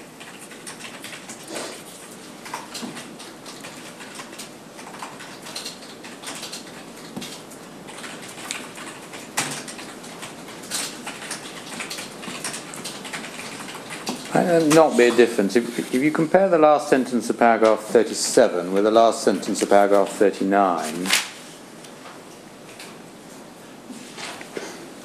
start with the last sentence of 39. You say, if, for example, a paper repeatedly distorts the facts in support of a political goal, Russia, there be no means of stopping the paper from reporting that way. There's value in some respected body pointing out that's what's happening. Well, if the facts are being distorted, that would be a breach of clause 1 of the existent. No, I haven't explained that very well. What I mean by that is, for example, I talked earlier about the Sun has a particular view on Europe, or at the moment they have a particular view on Ken Clarke and his fitness to be Secretary of State. So you can take a fact, for example, the Eurozone's in crisis. You can take that would accept that's a fact. But then you can take that fact and you can turn it into a comment that justifies your position on Europe. Likewise with Ken Clarke. If a select committee report is published which is critical of the Justice Department, you can take that and you can splash all over your front page why Clarke has to go. I'm making the point that the facts will be there in the story somewhere. The distortion is in the way they take them then to build a comment which relates to a campaign that they're running. Now, I don't think you should stop newspapers from doing that. It's perfectly legitimate for newspapers to have strong positions. The fact is a fact. But I'm simply saying if you have an outside body that says actually this paper has a position on Europe, has a position on a particular politician, has a position on a particular political party. Because Gus O'Donnell, I saw a bit of Gus O'Donnell this morning, and he was making the point about BBC and Times, and this is, I think, particularly relevant to this debate about what's being online. I think the public are absorbing all this stuff, not necessarily knowing what the motivation of an owner is, what the motivation of an editor may be. And I think actually an outside body can help to bring the sort of transparency which the media are never going to shine upon themselves. History would suggest. Is this what some of the NGOs do? Is it Full Fact and Media Standards Trust and those sort of bodies get involved in that sort of thing? They do, but it's interesting that I mentioned the Peter Oborne piece in the British Journalism Review. There are some journalists who do this as well, but they they tend, as in that article, to be treated as outsiders, oddballs. I think that what Hacked Off and Full Fact and the Media Standards Trust and these bodies are representing is a genuine public concern about what the media has become, and this loss of faith and loss of trust in where fact ends and where comment begins. And I think I agree with what Gus O'Donnell said this morning, but I think it's naive of either of us to think that you're ever going to change that. And actually, a part of me says you shouldn't want to change that. Newspapers, particularly in the internet age, newspapers have to be able to take strong positions. But I think there should be a greater ability for people or organisations to be able to have a comeback against them when they are distorting, not just saying fusing fact and comment, but actually are inventing to suit a particular agenda. And we had that the whole time, and so do a lot of people in public life.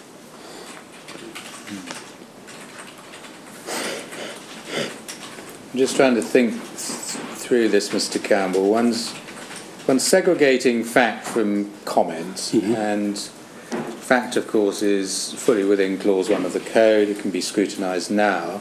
But there are certain types of comments which you feel ought to be scrutinised, either because they may be a key to the motivations or political agendas of the proprietors or editors. Is that right? Alternatively, the comments themselves are so distorted, they are close to being perverse, and then some might say almost factually untrue. Is that it? Yeah, and this is a difficult area. I talked in my first witness statement about the whole business of anonymous quotes, and to my mind, the fact that a lot of them are invented. Now, how's a regulator ever going to get to the bottom of that? A journalist says, well, somebody said it to me, and you can't disprove it. That is true. But most people who've had a very high profile, particularly in a political environment, know, because we've all been on the receiving end of stories which we know to be true. We've just talked untrue. We've just talked about one of them in relation to Black Rod, where a civil servant was accused of doing something she just never did.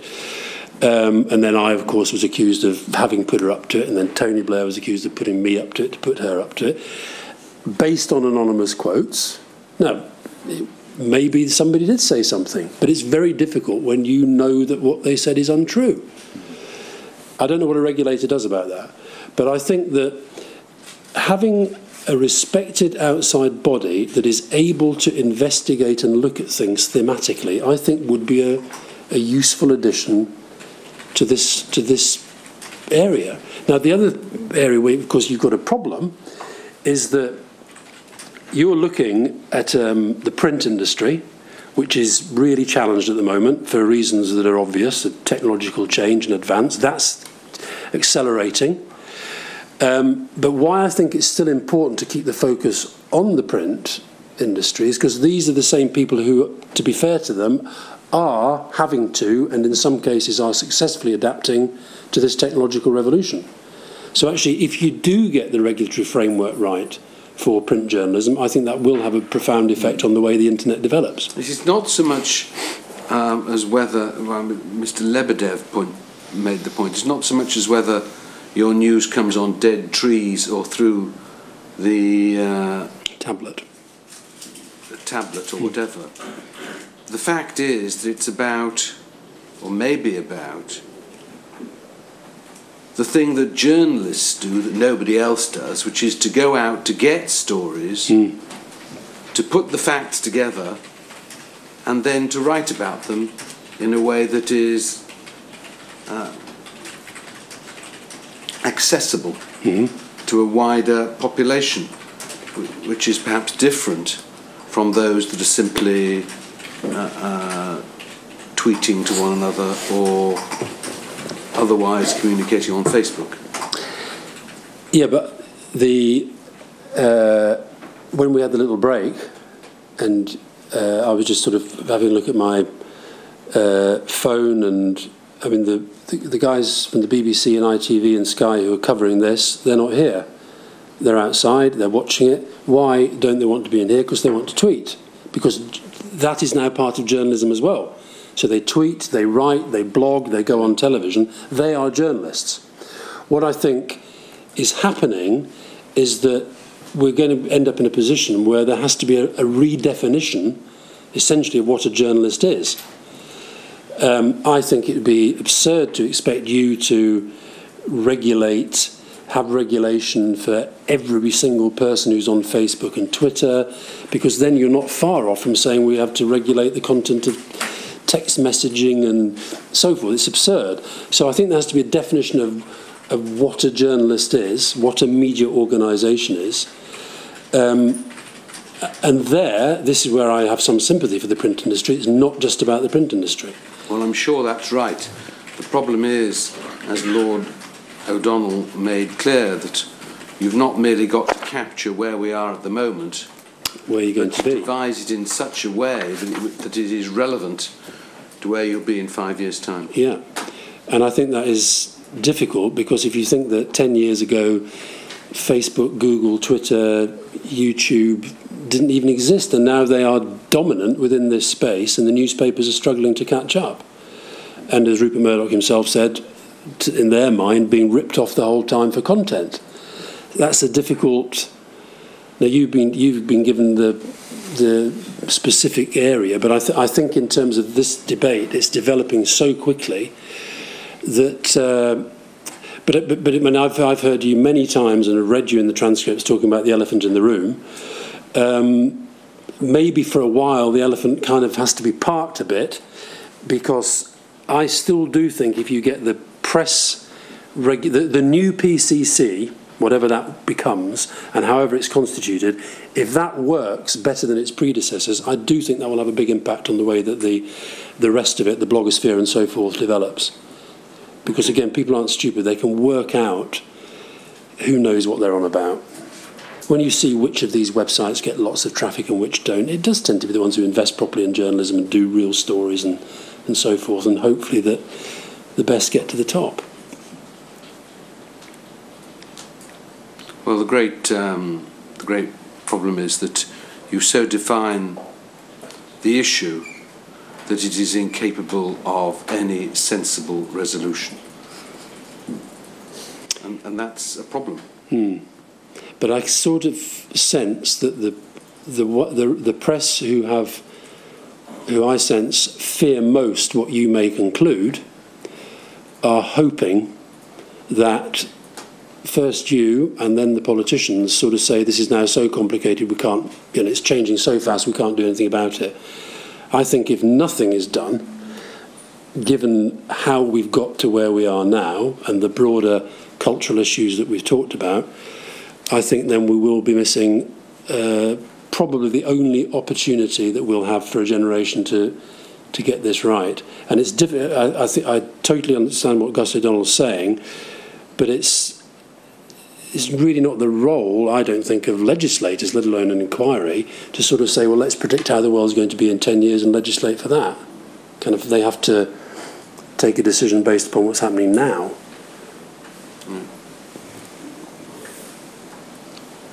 In Lord Hunt's proposals, paragraphs 41 to 43, you make a number of points there.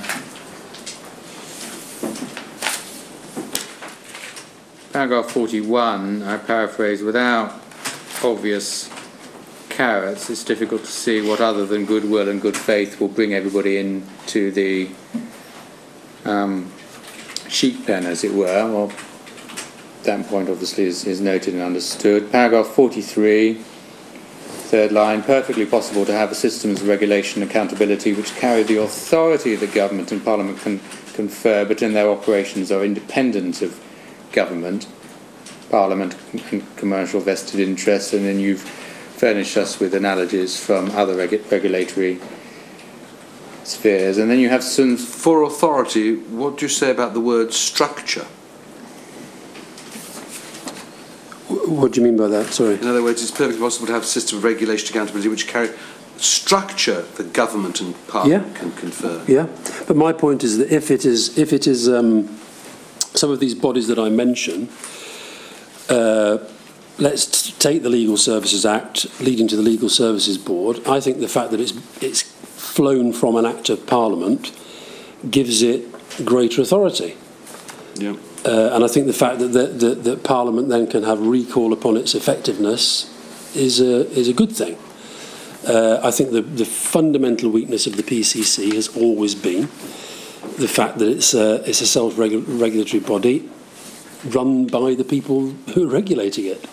So the regulator is regulating those who are being regulated without any real parliamentary oversight of any kind.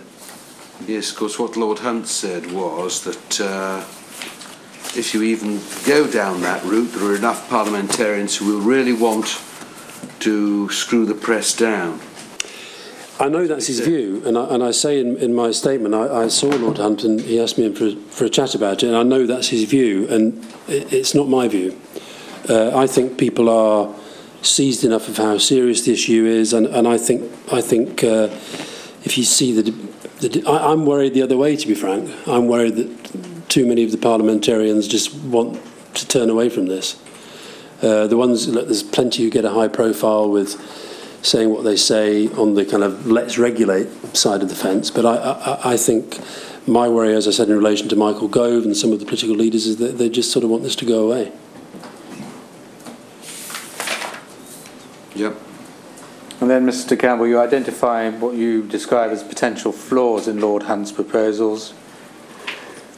Well, the first of those you've already identified, paragraph 41, the extent to which the papers are under no meaningful obligation to adhere to the system to which they sign up. Mm-hmm. Lack of real detail about how the proposed contracts will work in practice, about sanctions or remedies or accountability. The fear that the industry would in any event manage to water the contracts down once general agreement was reached and followed by detailed negotiations. Failure to deal with the Desmond problem. And then finally you refer to too many aspects of the new system which are, in your view, common with the old. Yeah. Are there any of these points you wish to develop or amplify? Well, I think the funding one is difficult because Pressboff gets back to this point about it's their system and they pay for it, and but so how you would fund this, I think perhaps there does have to be a claim upon the public purse. I think the editor's code has always been a major flaw. The fact that serving editors are the people who are deciding what the editor's code is, I think is just so obviously a flaw in the whole of the system. I think that Lord Hunt, who I think is doing a very good job trying to make sense of this, but he's an absolute passionate believer in self-regulation. So he's trying to get the last chance saloon. And I think they've had so many last chance saloons, I think the public would think it were bizarre if we just basically said, well, we've had all this thing, we've had Billy Dowler, we've had the McCanns and all the rest of it, let's just have another PCC but call it something different. So I've asked to put to you this final question. It's on a slightly earlier point. Do you think that the existing editor's code adequately separates fact from opinion in clause 1? Oh, you'd have to remind me what clause 1 says, other than its commitment to accuracy. Is it fact, comment and conjecture? Is that the... Does anybody... Comment and conjecture are outside clause 1, in that one can effectively say what you like, but fact is it's part of accuracy and within clause 1, and within therefore the jurisdiction of the PCC. Right. I think that fairly summarises the position. Well, I can't claim to carry the PCC code around in my head. Maybe it's too precise a point, which I think your colleague's got it on his screen.